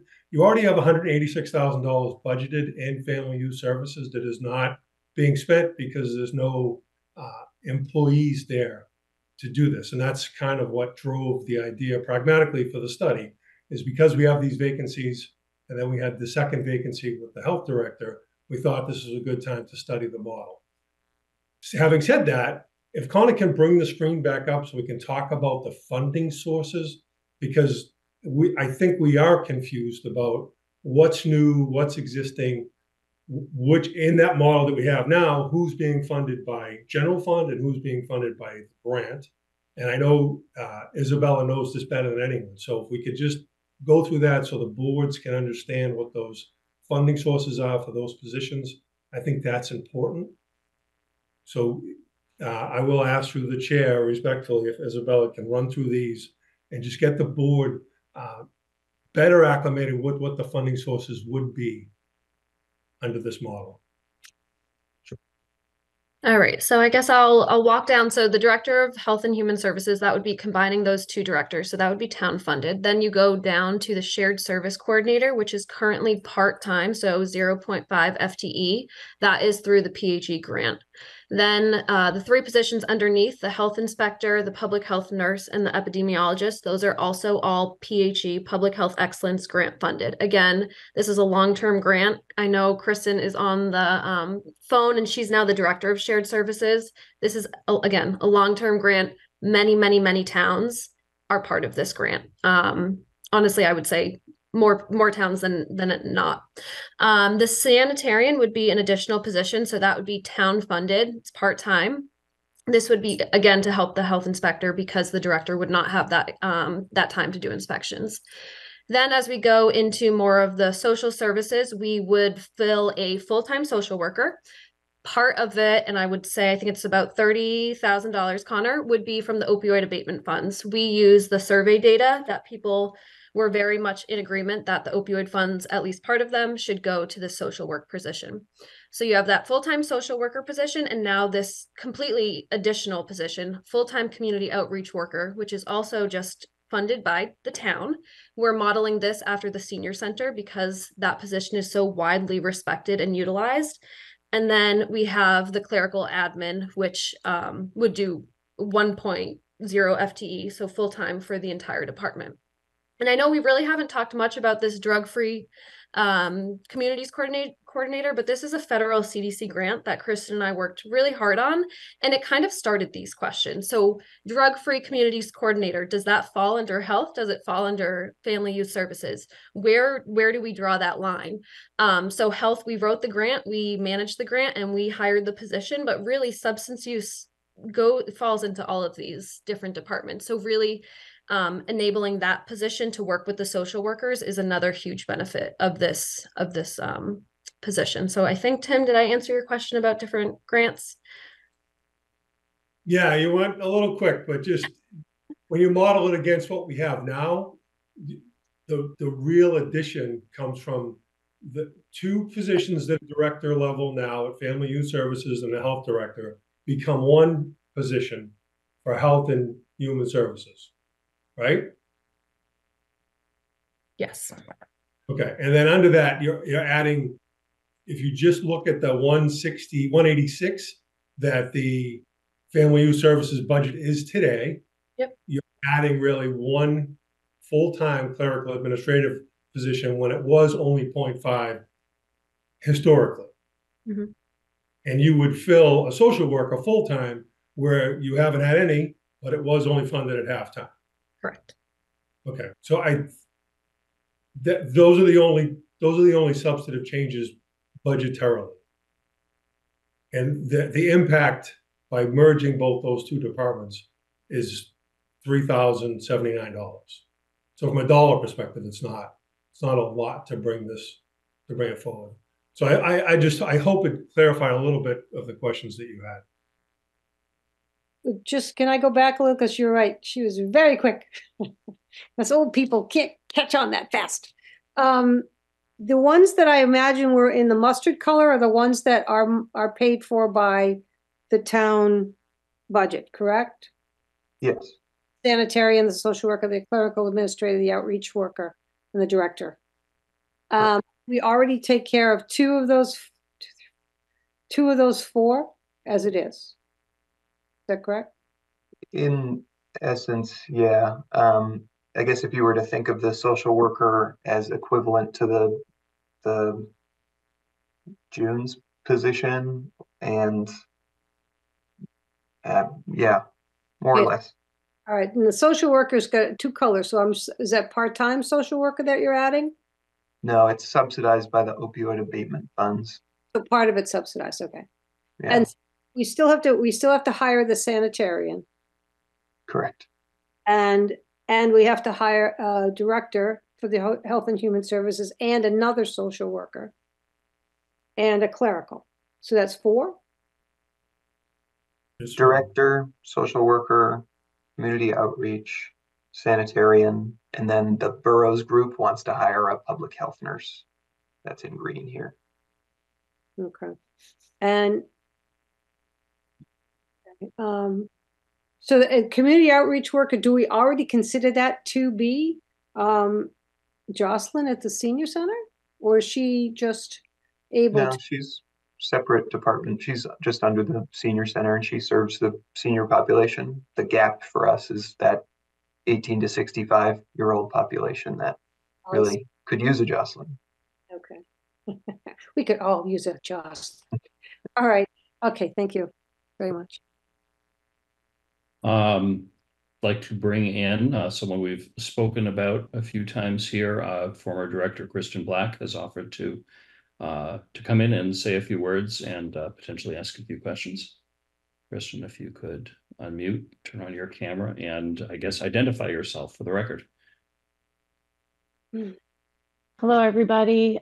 Kristen Black, no longer of Northborough, but former health director. Can you all hear me okay? We do. Well, one, thank you for letting an ex-employee on. I know that's always a risk, but I'm here and I've been following this process and continuing to collaborate. I really believe in this model. And I just have to say, I sat in the position in Northborough for 3 years and I saw major inefficiencies in two directors. The two directors, I would go with Family and Youth Services. We would sit in the same meetings. We would leave the same meetings. We didn't know who was doing what because there was no clear lead. We go to the next meeting and you're paying two directors top rate to just be confused as to who's doing what. Personally, I'm the type, poor Isabella had to work with me. I hate inefficiencies. And I want to deliver to the public, right? And so I think I just, from the get-go, I would say to John Cordair, I'm really struggling. What am I doing? What are they doing? And he was like, this is the model, and John had so many direct reports, right? So there's many reasons of merging. I think number one is efficiencies. By saving the money of a shared director, you can now get some of these positions everybody's been asking for. I attended your ARPA listening sessions. I met with the public. I heard people saying, we want a social worker. We want a Jocelyn. We want an outreach coordinator. We don't have enough people to do the job. And it's so true. In some ways, from a purely health perspective, if I had my blinders on public health, I'd be like, don't do it. We're going to lose something. They gain more. Honestly, it's more of a, anyway, you can play the cards whichever way you want. The health, you're taking a health director who is half-time sanitarian and you're creating that as sanitarian. Now you're creating a higher level that can be efficient, that can walk into a meeting and have a big team. What we're seeing across the state in health and human services is a major difficulty in hiring, right? We're seeing it in health departments and we're seeing it in social services. I know there was a question asked about the part-time social worker. That position has been open for, I believe, at least 3 years. So on the books, you have a part-time social worker. They weren't able to fill it. Even June back when, as the director, she was trying to get that full-time. I think they brought that proposal to you with ARPA. And I think by gaining the efficiencies in one director, you're getting that full-time social worker with the benefits. That's hopefully going to be really attractive. The other thing with just a standalone director of Family and Youth Services, Westborough's position, I believe, has been open over a year. You can go on their website. They've been struggling to fill. The town of Shrewsbury right now has sort of a nonprofit unique model. They're also trying to fill it. And it's just really hard to hire. And I think for anybody who enjoys their work and works collaboratively, and I think to be successful in the field of health and human services, you have to naturally be collaborative and want to be part of a team. And having two departments that, I think, Connor, if I got your number right, have 8.5 employees, that's a team. That's something people want to be part of. It's going to set Northborough apart to be attractive for both great people in social work and great people in health. And I think really build amazing long-term stability for the town. I just think in general, we've seen major changes in the landscape of health and human services in the last 5 to 10 years. It's not the same landscape of when the Family and Youth Services was founded 15, 20 years ago. I think I just want to bring up 3 major changes that you need to be aware of, why this, why not? That's how it was before. One, I think opioid settlement funds, right? Every municipality is grappling with spending these funds and dealing with this horrendous crisis.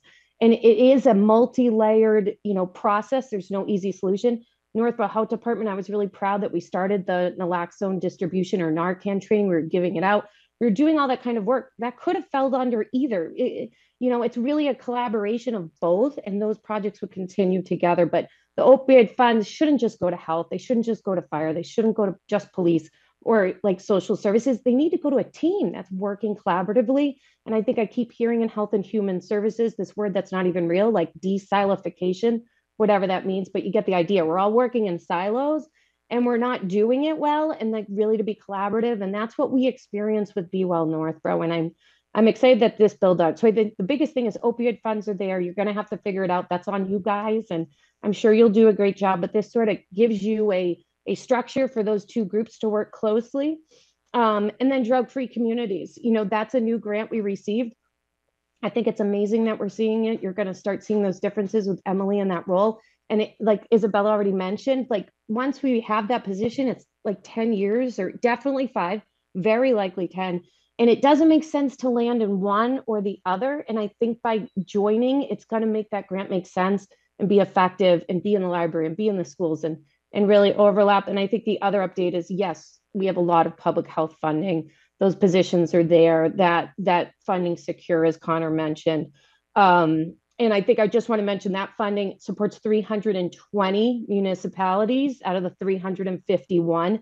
So the majority of like 90+% of Massachusetts municipalities are receiving that funding. It's locked up and secured level funded for the next 3 years. I'm directing that group, hopefully way longer if I do my job well. And I think so we have that like new public health, and all public health, because of the investment under that PG grant to 320 municipalities right now, it's $24 million a year. We've never seen this kind of money in public health. It's big money across the state, and we're seeing major expansion in all health departments. Connor's working with like 3 groups, 3 different SSA arrangements or like PG groups. And they're getting it. They're doing things we've always wanted to do. They're getting into food insecurity. They're doing shared nursing programs. They're getting out and they're helping with hoarding situations. Like public health is expanding in Massachusetts for the first time ever. And so you layer all that, and I just think it's great opportunities for efficiencies. Recruitment and retention is a major problem statewide. I think being part of a team like this is exciting. It lets everybody like continue to learn. Nobody just wants to be just doing the same exact job and never collaborating and never learning. I wrote down like many things. I hope I touched on them, more. I literally, leaving Northborough was a really hard decision. I'm like so happy to see all your faces. I'm really passionate about this. I believe it's the right thing. And when I left, I said, maybe the silver lining of me leaving is this will go forward, because it's so hard to merge. I talked to my colleagues in other health departments that have done this, Needham, these success stories. I know they're not a perfect match when you're looking at the Nantucket or you're looking at Needham and it's bigger, but they're the matches that have done it recently and they're knocking it out of the park. They are the state leaders in this. And when I've talked to these health directors and I said, I think Northborough's trying, they're like, do it. If you have anybody leave, do it. It's the only time, because it's so politically impossible to merge departments, to find these inefficiencies and to do it when you have people in the way. And I don't want to say people, it's personalities. They don't want a new boss. They don't want their position moved. And so I really look at the silver lining. Like, I hope this opens an opportunity. Tim will have one great direct report who's a, HHS director, and the grants know no boundaries of towns' departments, right? Metro West Health Foundation has been an incredible partner in the entire Metro West area. They provided many grants and they love the collaborative spirit. I think you'll be more attractive. It's more sustainable, for everybody. Because when I started in Northborough 3 years ago, we had 1.5, or, it was just me. It was me as a health director and a full-time admin. One full-time admin. And there was, June as director, and she had a half-time social worker who left soon after my start. And you had 2 departments total for 4 people. And we just couldn't do it. We were just stepping on each other's toes. And Connor just presented to you a proposal that would give a team to support your residents with 8.5 positions, many of them already grant funded in place, but including those ones that everybody was advocating through ARPA. And it's going to cost the taxpayers a 1% increase. I wished I lived in Northborough if this were to move forward, because my community's small and there's just no way they'd be able to get here. So it's what everyone's been asking for. And I really love working with all the volunteers in the community through the migrant response and the shelter work. And people were doing all this work for free. They were doing it on their time. We had no social worker. We had no outreach coordinator. And I really think, this is what the people have been asking for. And I think it's an incredible opportunity. And I really thank you for indulging me and letting me speak to this, but I really believe it's great for Northborough, and you guys are doing great work. And I think Connor gets the landscape. He's very modest, but Connor's been working in public health all over. He's really now the new public health person in the planning agency world. And I know we got the best deal ever with the amount of hours he put into this project and really asking those questions. And everyone's going to have a different opinion. It's hard finding the middle, but I think these are going to give you the bodies you've wanted. This is going to give you that outreach worker, the social worker that's full-time and attractive position, and on the taxpayers. I mean, it's amazing. It's a 1% in the bodies you've always wanted, and some stability, and hopefully something that you can recruit to and you can retain and you can build in the future. And the reality of Health and Human Services is, many of it is grant funded. It's just the nature of the work. If you go across the state and you survey successful departments that are doing it, they manage it with grants. It's just the nature of the work. But thank you so much for letting me talk about this project and your support. And I think your staff's doing a great job. Thank you very much, Kristen. Before you go, are there any members of either board or staff that are on the call that have questions, particularly for Kristen? Other Kristen, who has from time to time gotten credit for things that Kristen Black did. And I just smiled and nodded and thanked the governor very much. Anyway, not really, but somebody made a comment once and I think she meant you. But anyway, so I just want to make sure I understand. So we kind of have a perfect storm of missing department heads right now to make it easier to change the way these two departments work, because we don't have to tell anybody they don't have their job anymore, right? So that's just good luck. And then, so you think, Kristen and Isabella, that it fills the needs that the people, like this would be a better solution to filling the needs that the people at the ARPA meeting were talking about when they were saying that they really want mental health services in town? You think this is a good way to do that? I mean, these are the exact positions. Everyone said we wanted Jocelyn. I work closely with the schools. There's always this gap, right? Like the schools let out, there's a break. There's no social worker. Like the Southborough model is beautiful. Like, right, they have a lot of people.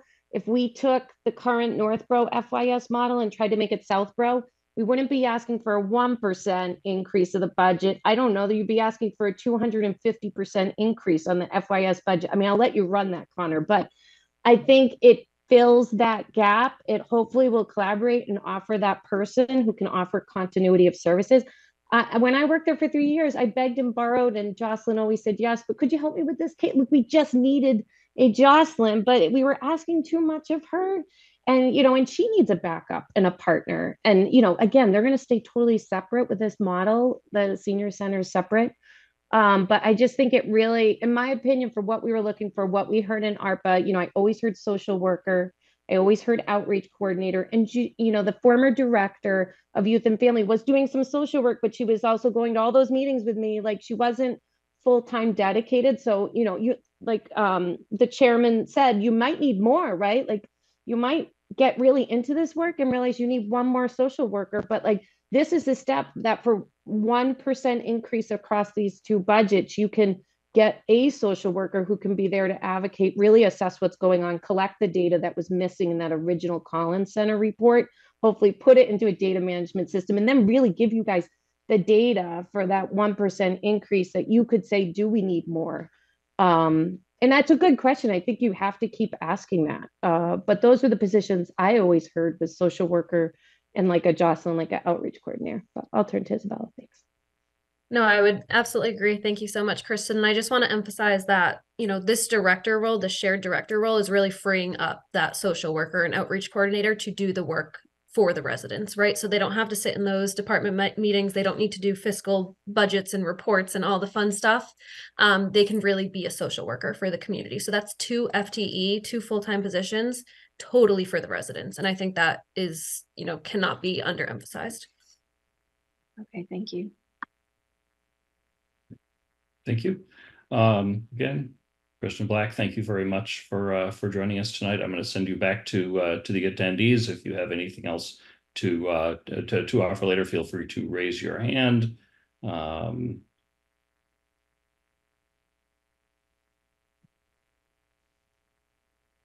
let's see, this being a public hearing, I'm going to start to open it up to members of the public.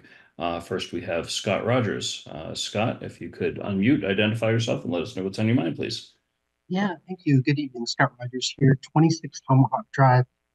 And I think my comments extend what Kristen Weckstedt has said earlier in the evening, is when I was on the board and served as liaison to the Youth Commission and was working with Youth and Family Services and also with the Health Department and the Board of Health. I saw the comparison, and for the folks on the Youth Commission, they really struggled in that they weren't connected with the other boards, committees, and commissions. They weren't really connected with other staff and with other departments, like I saw with the Health Department and the Board of the Health. And so I saw that stark contrast in how they really were struggling to get the resources they needed to staff the positions that were open. And so the comments that were made earlier about their needs really weren't getting, or what they were trying to accomplish, they didn't have the connectivity and they didn't have the resources. And I think an organizational change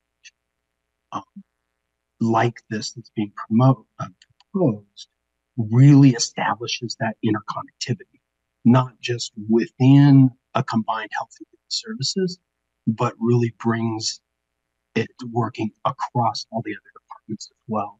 You've got a director of health and human services that will work and be focused on interdepartmental liaison and interoperability.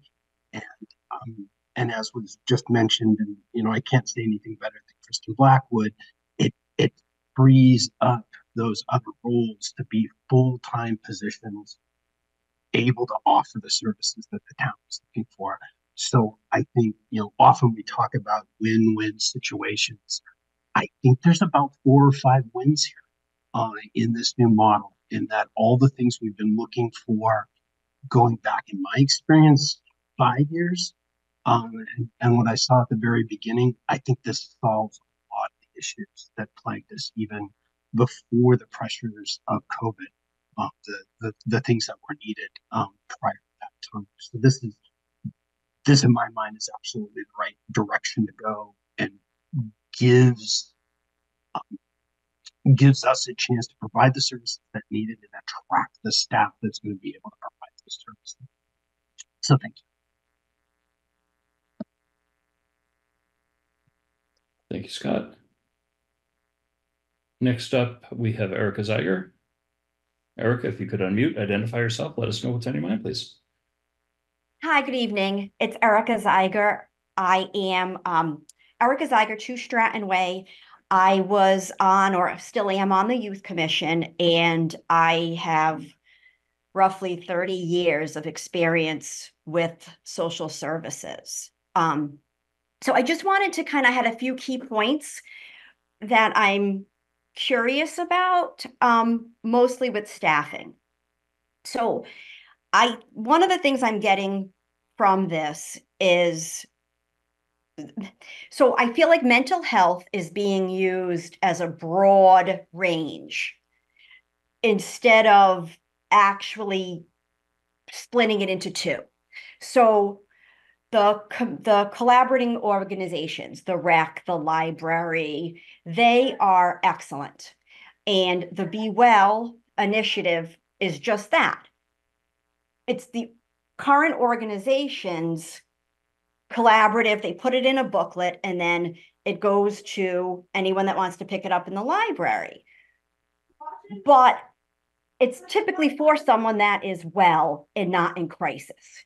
You know, maybe they have stress over a lot of different things, but they are not in crisis. So I feel like we need to take those two and look at them differently.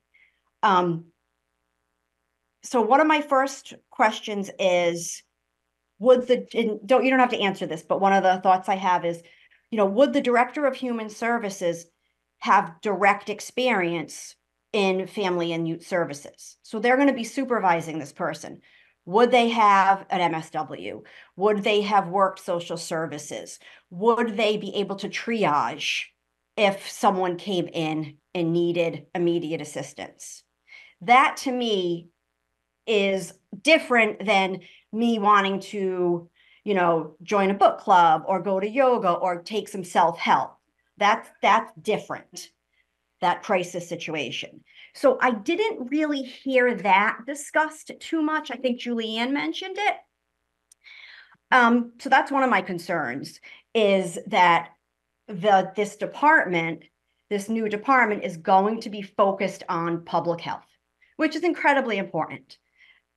And I think we have a great health department, and I've been very pleased with everything that I've seen, just as we have a great counseling center. The social workers and counselors at the schools are fantastic, but they don't meet that need of 0 to 5 and over 65, and then the gaps.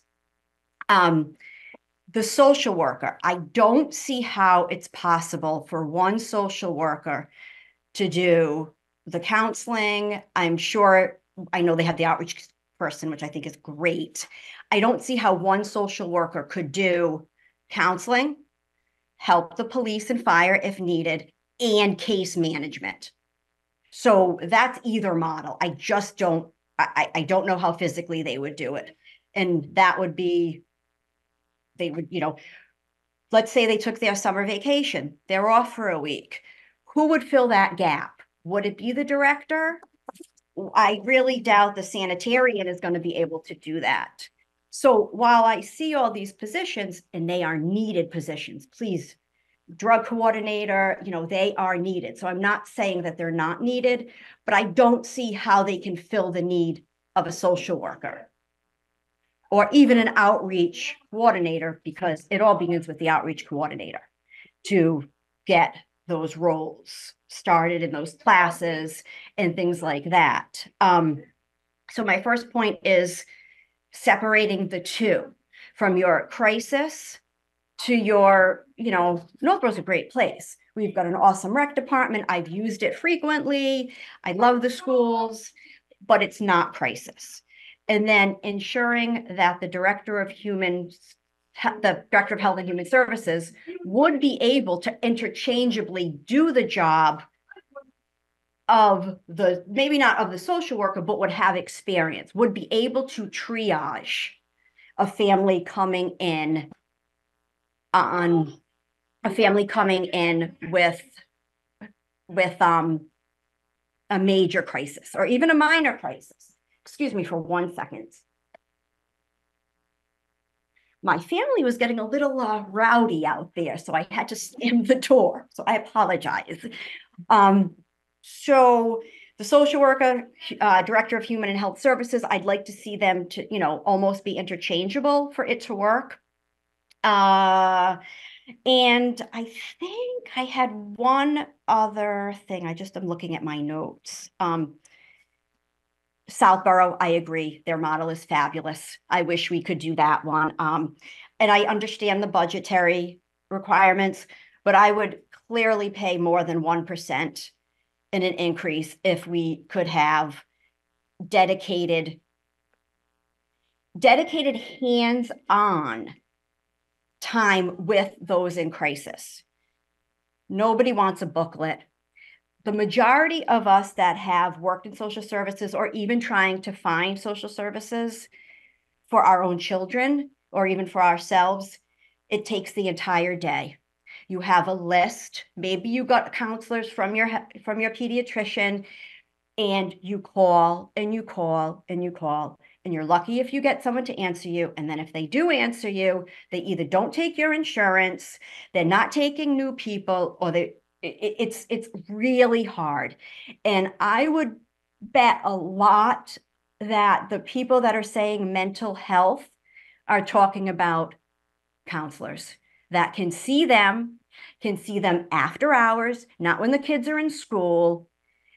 And I don't know. I mean, I think the model is great, but I just don't think the staffing is there yet. And during, this presentation, I heard a lot of benefits for the administration, the staff. I've heard public health mentioned many, many times, but I don't think I heard hands-on, boots on the ground counseling for the families. So that's kind of my thoughts on it. I don't know if anybody, had like anything to add to that. But that's my concern. Okay. Yeah. Thank you, Eric. Do you mind if I? Sure, please. Thank you. I totally agree with you. Raise a good point about the size and scale of the challenge in front of these social workers is massive. It's bigger than any one town. And even if you had 2 social workers working a full caseload, that's 40 people or something that you can serve in town. You're probably still not meeting the need. But I agree, more resources would be better to get more of that assistance. And yeah, I'll just reiterate, I think this model is a first step towards that. And I think to Mitch's point, this is something that should be reassessed and could potentially be added to over time. Thank you. Yeah, thank you so much, Erica. I just want to echo what Connor is saying. So basically, here we are. There is no perfect solution. We can't solve the world with one meeting or one vote. But this is the first step that we need to take to increase our capacity. So, right now our only options are to repost that full-time director and that half-time social worker, or we can, go forward with this model, have the director, and have a full-time social worker and a full-time outreach coordinator. Those are really the options that we have. Neither one is going to be perfect. Neither one is going to do all of the work for the residents. But again, taking that first step and going into this with more capacity than we ever have. And also, Erica, to your point about, should the director have that experience? I mean, it is so important, but as Kristen Black said, like, we were on, the front end. We went to the shelter. We didn't know exactly what to expect, but we helped them to the best of our ability because we didn't have any staff. So I think that experience has really helped the health department understand the value of social work and social services. So I'll just end there. Thank you. Thank you. Thank you.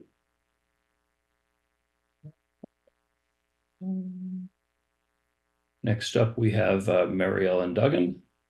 Mary Ellen, I'm bringing you in. If you could unmute, identify yourself, and let us know what's on your mind. Hi, everybody. I'm Mary Ellen Duggan, 47 Fisher Street. I have to support this proposed model for our Health and Human Services Department, having worked with both departments closely in many roles that I've had in the town throughout the years. What we have now is nothing. We're contracting out for our family and youth services, for our social work. We have nothing. We haven't been able to fill the role. With this proposed model, we will have 2 full-time people to do that triaging and to service people if they are in crisis. We will have the community outreach person, the Jocelyn that everybody wants for everybody that's under the age of 65. We will have a full-time social worker. Those are the 2 people that will be doing the triaging for our families in crisis. It is great that we have all of the supports in towns. Our town is amazing. We have, Helping Hands. We have the food pantry. We have the friend fridge. we have so many people in town that want to help, but to have this overarching, robust model would just benefit our town immensely. Thank you very much. Tim? I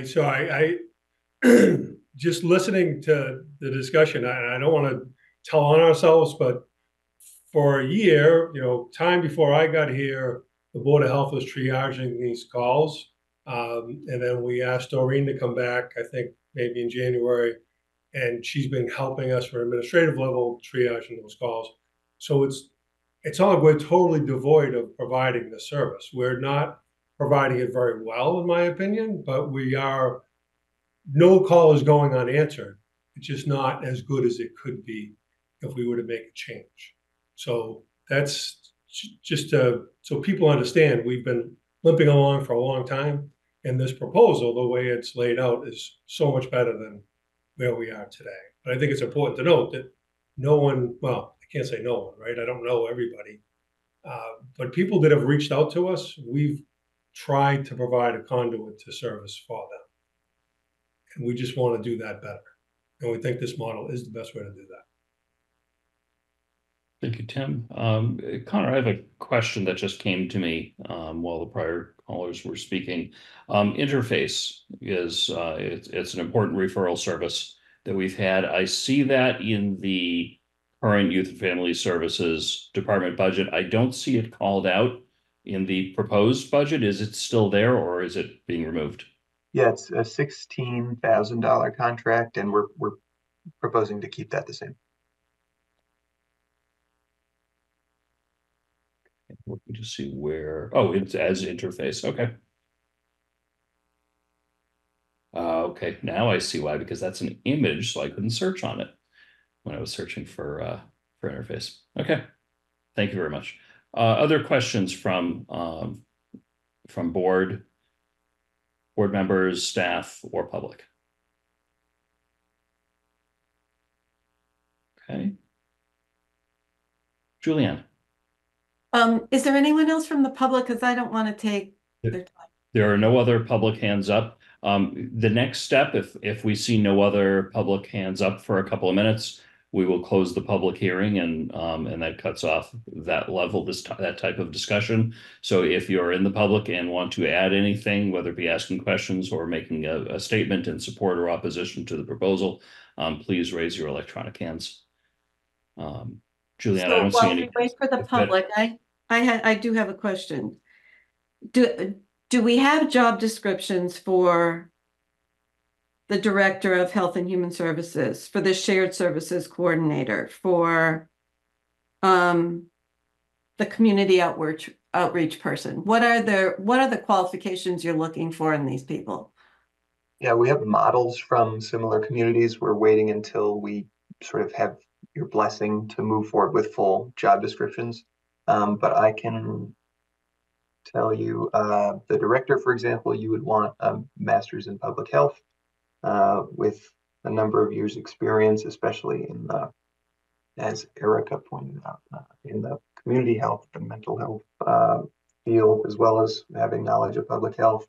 The social worker, you would want them to have at least an MSW, preferably their independent licensure, so that they could do direct counseling. The community outreach worker, you would want to have a bachelor's at least in a related field. And the thing that, so I've hired a few throughout the Central Mass, and a strong connection to the region is actually something that's been very beneficial. Knowing the resources or having worked at a area nonprofit in the past, Tri-Valley comes to mind, or an organization like that.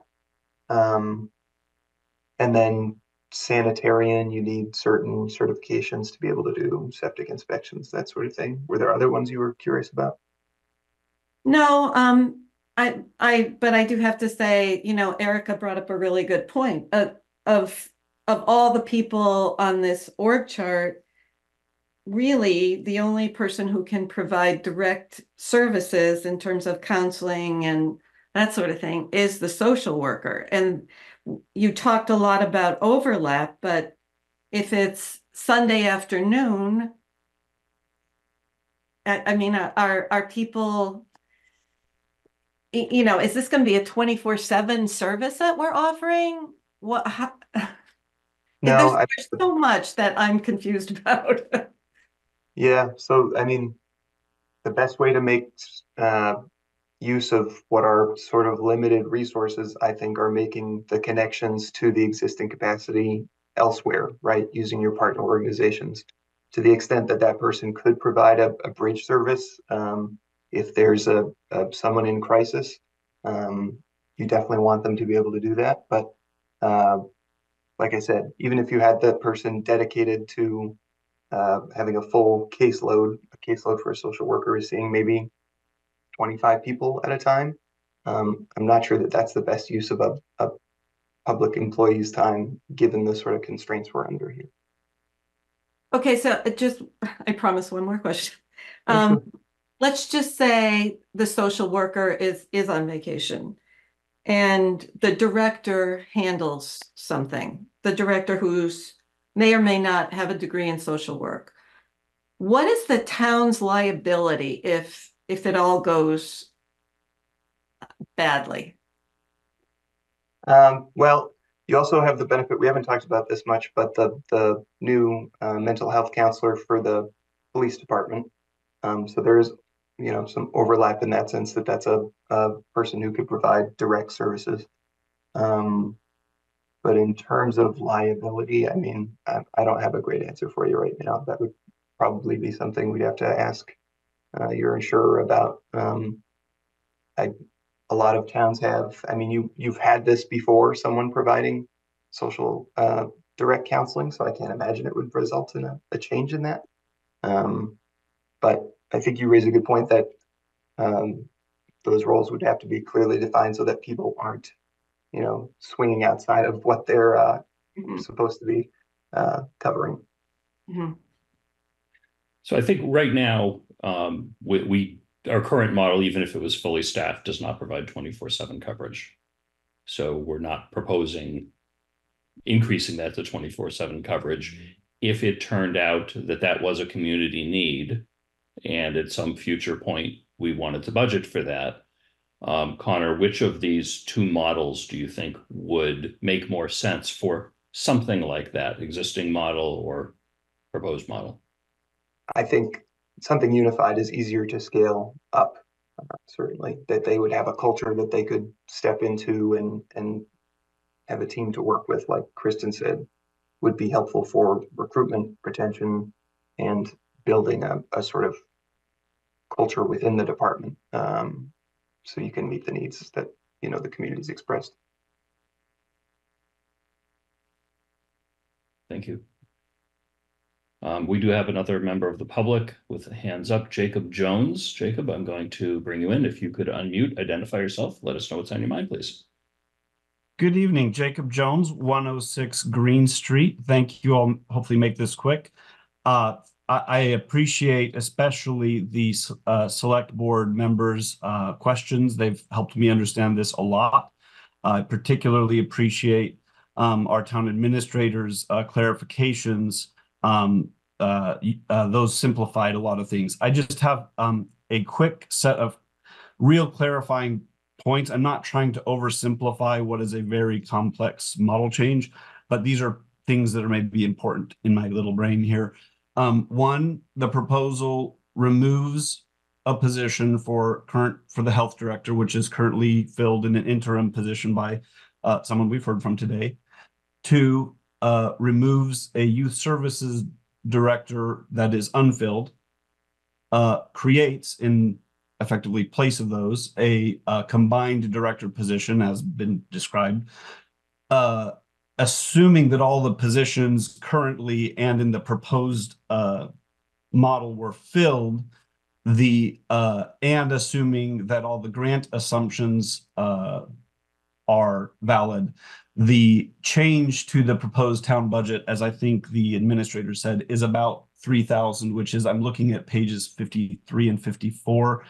from about 399 and change in the combined budgets existing, even though that's not all being spent, but assumed everything was full to assuming everything is full, to about 402,735. And if someone, my question is to the boards, if someone could confirm those understandings are correct, I'll finish my comment. That is, I'm generally going to be, as just an ordinary taxpayer resident of the town, I'm ordinarily going to be quite skeptical of things that increase the tax burden. I'm ordinarily going to be in favor of things that decrease the tax burden. I view this as fairly neutral. And for something that's fairly neutral, my view would be I'm fairly neutral about it and would defer to those who are experts here, which we've heard from the current interim director, being in favor of this kind of change. And so my inclination would be in favor of deferring to those kinds of recommendations. And that's all I have to say. Thank you. Thank you, Jacob. I could just confirm that, yes, you had all that right.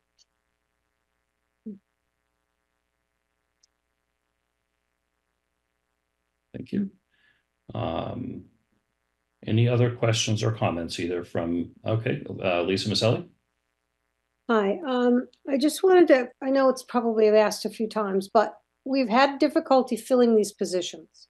How does this model change that? How does that make us more desirable? And do we have people waiting in the wings to take these positions, or are we going to have the same wait and difficulty finding somebody to fill them?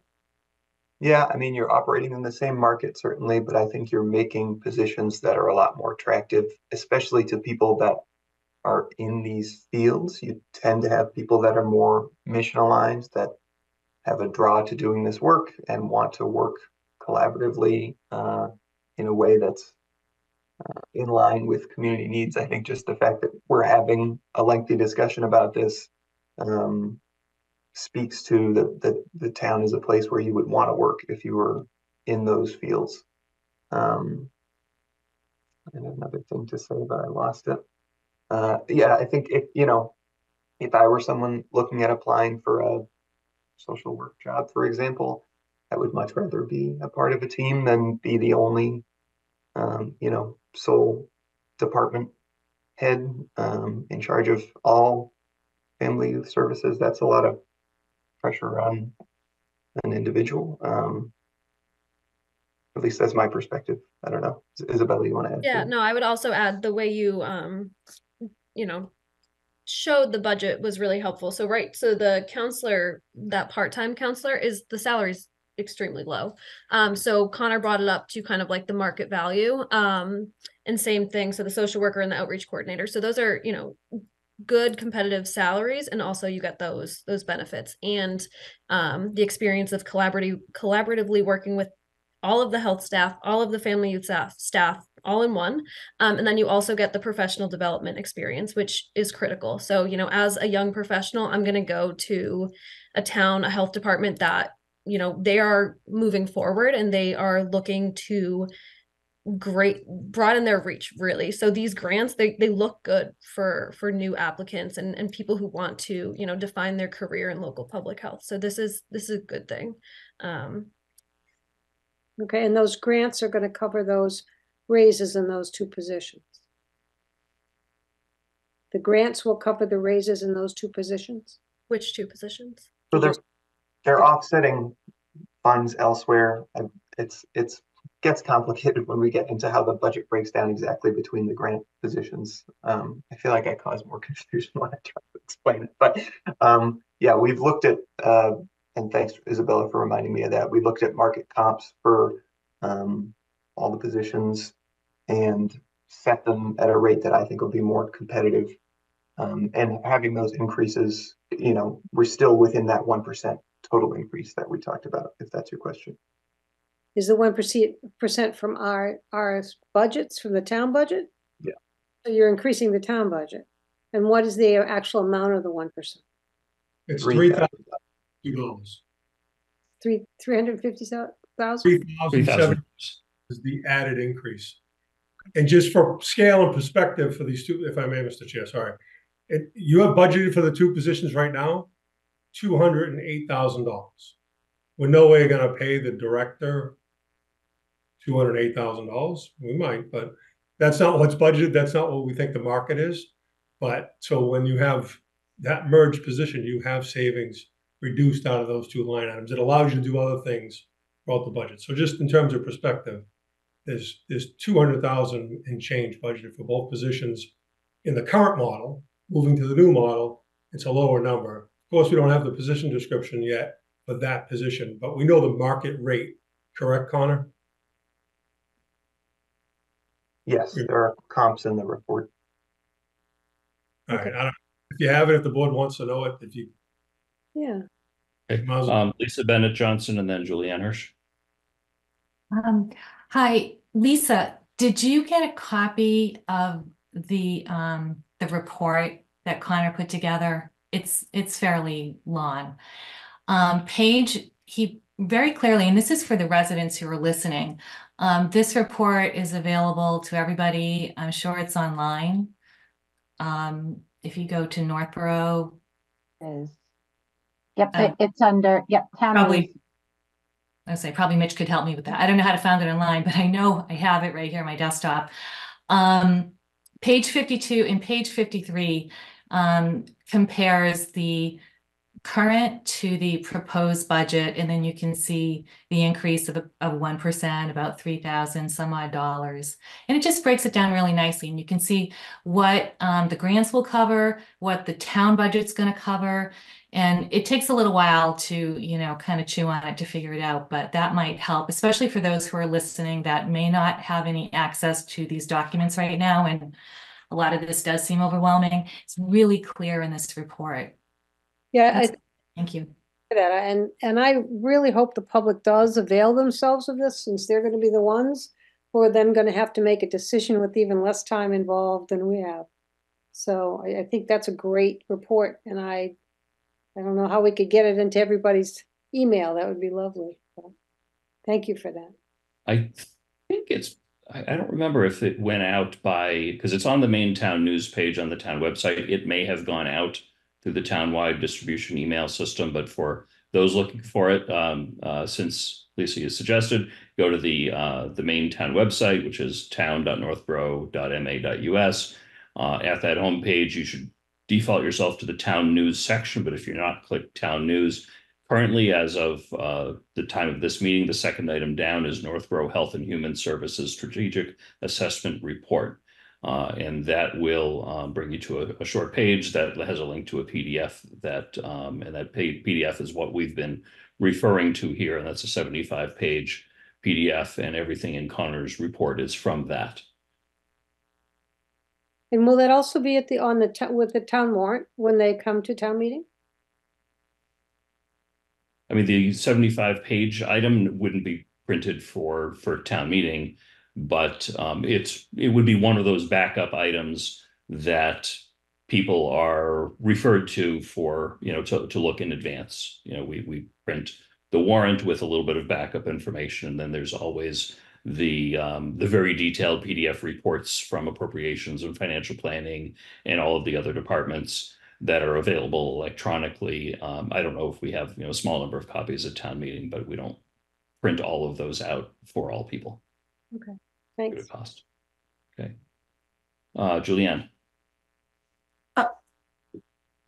So I'm confused about the money. If this does not pass town meeting, are you saying the budget is going to go up if we fully fund family and youth services? Those jobs are available. They're in the budget now anyway, right? Yes, Okay. they budget. If you keep the model, if this doesn't pass, the budget has the money in there to do current model or new model. Just the way your budget is set up for, you don't do a line item budget, you do it in sections. So the whole lump sum will be as if it was going to be existing model, but once we adopt the code section, we'll be implementing that section of the new code with the dollars that were budgeted at town meeting or approved at town meeting. Okay. And second question, are these jobs going to be mandatory come into work, or are they going to be remote? Mandatory come into work? Isabella, you? I would say that it's, again, it's up to Tim, but we're trying to figure out office space as well, so we need to figure that out. Tim, I'll defer to you.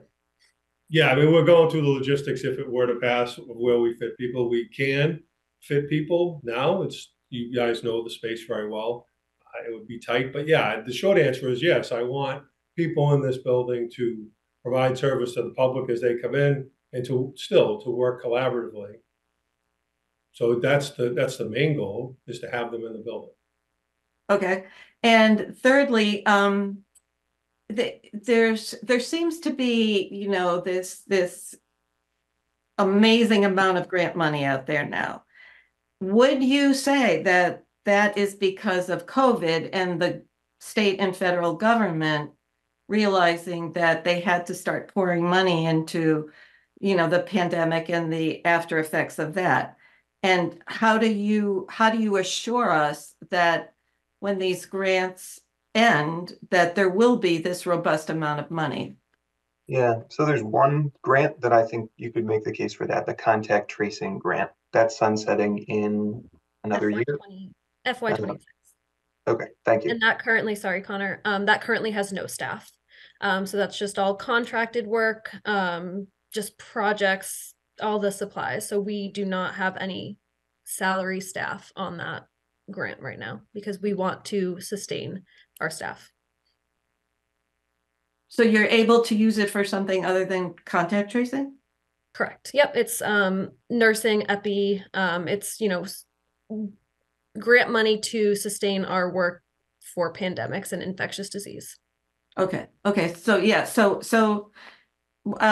But back to the question, if, you know, once hopefully the after effects of the COVID are over, how do you assure us that these grants will still be available? Yeah, absolutely. It looks like, yep, Connor froze. So he'll come back, but the PHE grant, so that 460,000, which is most of our staff are paid under that grant. That's the grant that Kristen was talking about. So that is a long-term grant. It already is extended for 3 years, and almost every single town is part of that grant. So it's not it's not a factual of COVID. It's more that we are the only state that does not have regional health departments. We are the only state that has local health departments for each town. So that's the way the state's blueprint. It's their long-term plan to increase regionalization in the state. And then the drug-free community grant, which is through the CDC, is not based on COVID at all. Yeah, and I would say the other programs I talked about existed before COVID. The big chunk, the almost $500,000 grant that's coming through. Massachusetts was the only state in the country to not fund local public health. Yes, COVID woke them up to we should fund local public health, but I don't see it in a reactionary way that they would switch back the other way. They have 320 towns relying on this as a significant part of their budgets now. And again, with or without this model, that's the situation we're in. Yeah, but funding is always unpredictable, right? Well, we do have it confirmed for 3 years, so that at least gives us 3 years of this possibly new kind of department, possibly, and then DFC is at least 5 years. So those are pretty long-term grants. We don't typically apply or, again, put staff on a less than 1 to 2 year grant because those are, you know, as you said, unpredictable. Mm-hmm. Okay, thank you. Lisa Bennett Johnson, and then we have one more person in the audience that I'll go to after that. I just wanted to make a comment about grant funding because I have probably for a good decade of my career, I had my position in research tied to grant funding. I can appreciate that, yes, the money is based on grant renewals and sustainability, but I think there could be some confusion as to this impacting taxpayers. Grant funding is either federal or state. If it stops, those positions stop. It doesn't look like anytime soon those positions will stop, you know, assuming the best and not the worst, but none of this is tied to COVID. So I just want some caution as we use that conversation because it's almost it's almost misleading. So, you know, the fact that we had the talent of Kristen, who had a background in being able to seek grant funding and knowing how to apply for grant funding, which is a skill set all in itself. She has that ability. Isabella has that ability in bringing people into, you know, the community that can support that is going to make a difference. So we'll have grant funding most likely for a long time to come. And, you know, God forbid we don't, then it's not on the taxpayers per se. So that was my main point. Thank you, Lisa. I'm going to recognize from the audience, Doreen. Doreen, if you could unmute, identify yourself, let us know what's on your mind, please. This is Doreen. I apologize. I am not a resident of Northborough, so I won't be giving you my address. I would like to put a voice to FYS. I worked for Family and Youth Services for 2.5 years. I left this past August, and one of the main reasons was because we had not been able to fill the part-time counselor position. So aside from counseling, I ended up doing my job as administrative assistant part-time, along with the other tasks that social worker would have performed. And yes, I have to admit that June's vision would have been to be another Southborough. But in looking at the proposal that's been put forth, I have to say that I'm really very impressed. And my big concern, I read through all of the responses for the town survey. And the thing that really struck me was the number of people who responded that said that they didn't either know Family and Youth Services really existed, or what services they offered. And the concerning part is we do have a presence on the town's website. So you know that the people aren't either, getting onto the website to find out. The word's just not out there. And I'm really concerned that once the word does get out there, there are going to be so many more people who are looking for these types of services. And as you know, there is no Family and Youth Services right now. So at least as many people have said, with this proposal, it's going to be a great start. Having a full-time counselor, having an outreach person, having a full-time administrative assistant. It's more than what we had dealing with all of the issues that we did for the last, since I was there for almost 3 years. The other thing that I want to clarify is when you're talking about counseling, number one, we have Interface, which has been certainly filling a need. The other thing is the counseling doesn't necessarily have to be one-on-one counseling. A lot of the townspeople voiced their opinion that they wanted more in the way of support groups, so it could be counseling in that manner.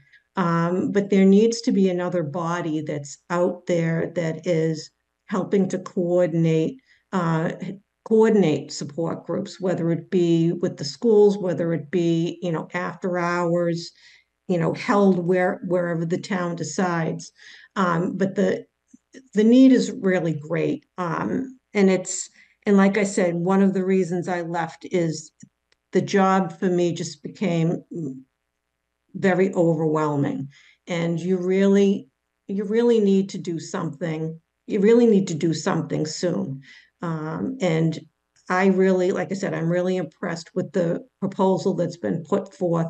And I think it really is a great way to start. Thank you. Thank you very much, Doreen. Really appreciate your insight.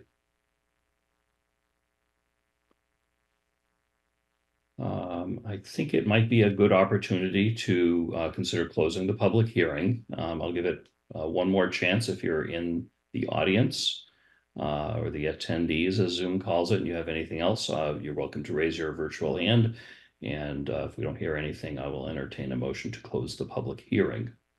It does not close it from the people that are on the meeting. We can still do one more round before we take some action. Seeing none, I will entertain a motion to close the public hearing. Mr. Chairman, I move the board to close the public hearing. Is there a second? Second. Okay, motion made by Lisa, seconded by Laura, and possibly others. Any other discussion on that? All in favor of closing the public hearing? Lisa? Aye. Laura? Aye. Kristen? Aye. Julianne? Aye. I also vote aye. Vote is unanimous. Public hearing is now closed. Are there any other comments or questions from members of either board at this time? Okay. I have one financial question that I'm just curious because it wasn't spelled out in the report. For the existing department budgets, are those the FY24 current costs, or are those the projected FY25? You're muted, Connor. I couldn't read your lips. FY24. Those are FY24 and the projected is FY25, right? Correct. So we've got a 1% increase fiscal year to fiscal year, which to me sounds like actually a slight decrease because the existing budgets would increase by, 3.5%, I imagine, year to year. Tim, am I doing my math right? I mean, everybody else is growing at that rate. Because it's synergy for merging the two departments. That's where the savings is. Or the non-exponential growth.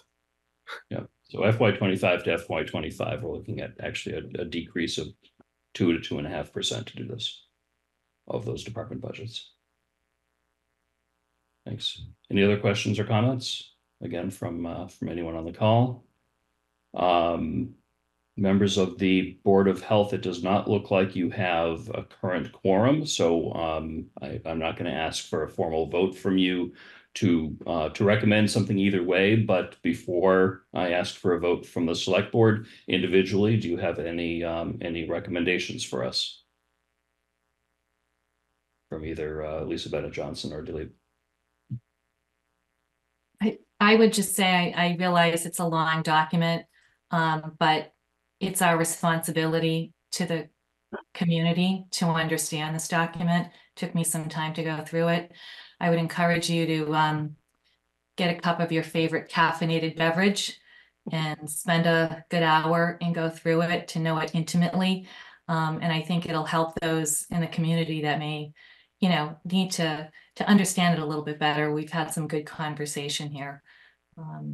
So I hope that you do approve this to go forward. I think it's in our community's best interest, and we have nothing to lose. Thank you, Lisa. Thank you. Dilip, do you have anything else that you wanted to offer in your role on the Board of Health?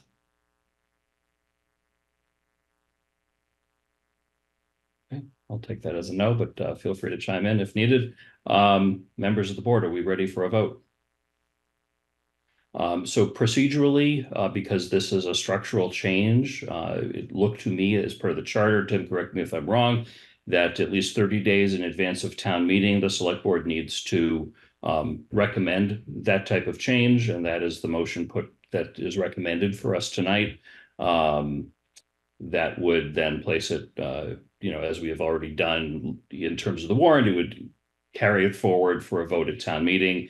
If town meeting then approved it and we approved it tonight, then that would be the new structure soon after town meeting as of the beginning of the fiscal year. Tim, do I have that right? Yeah, it's more the charter calls out for the hearing process to take place 30 days prior to. I'm not sure about the recommendation. I know that it can't go forward if the board does not recommend it, however. Right. Look for an affirmative. It just doesn't want a negative. Okay. Well, it sounds like we're ready to make a decision, so I will entertain a motion on the proposed amendment to the town's municipal code. Mr. Chair, I move the board vote to support the proposed amendment to the town's municipal code for the creation of a Health and Human Services Department and the reorganization of the Health and Inspection Services into the Human Services Division pursuant to Article 5 of the Town Charter as recommended by the Northborough Health and Human Services Strategic Assessment Report prepared by the Central Massachusetts Regional Planning Commission, and to support an article for the same purpose on the annual town meeting warrant. Second. Motion made by Kristen, seconded by Julianne. Any other discussion? Hearing none. How do you vote, Kristen? Aye. Julianne? I have a procedural quandary. I wanted to go to town meeting because I think it's up to the taxpayers to vote on this. But as it is now, I still have some concerns. So I think it's best for me to abstain. Okay. We will still need 3 of us to vote to move it forward. If you're interested, Julianne, is in moving it forward to town meeting, I would suggest voting yes, and so that town meeting has the opportunity to do that. That's up to you. You want me to come back to you? Can I pass and let the vote? Of course. Can I ask to be at the end of the list? Of course. Laura, how do you vote? So I'm so grateful for everyone's feedback today and all the discussions that we've had. I want this to go to town meeting so that people have the opportunity to make their votes be heard. I feel like we've really got some great feedback on both sides. So I will vote for it. Or yes, aye. It's a vote in favor? Okay, thank you. Lisa, how do you vote? I too am having difficulty. I would have liked to have had more public input tonight, more public input in other times, but it is up to the town to make that decision, I suppose, and I hope they get enough information in advance. I can really appreciate everything that this team has put together and all the time that they put in, and I mean, there's just no amount of appreciation that you could say. I mean, you've really done a very hard job. It's a change in the charter. I almost wish we could do a year of a pilot program and then make it into the charter change. But I feel the same way that Julianne does, and that it's, I don't even know that I have enough information to make a good choice either way. So with that being said, it will be up to the people, and I will vote yes, being up to the people, but that I don't know that I personally have enough information to do it correctly. Thank you, Lisa. Julianne, back to you. Do you want to hold on to your abstention, or do you want to change Well, it? if I hold on to my abstention, it will still go to town meeting, which is my desire, correct? That is correct. It would be 4 in favor, 1 abstention. Well, I will be voting yes. So, Okay. So we're good. 4 in favor, 1 abstention. That's essentially, it's unanimous approval with 1 abstention.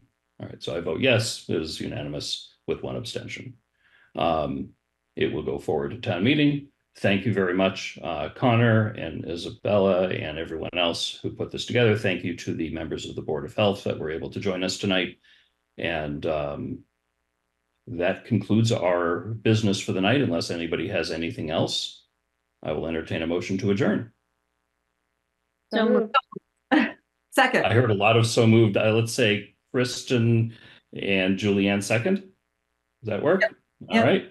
All those in favor of adjourning: Kristen? Aye. Julianne? Aye. Laura? Aye. Lisa? Aye.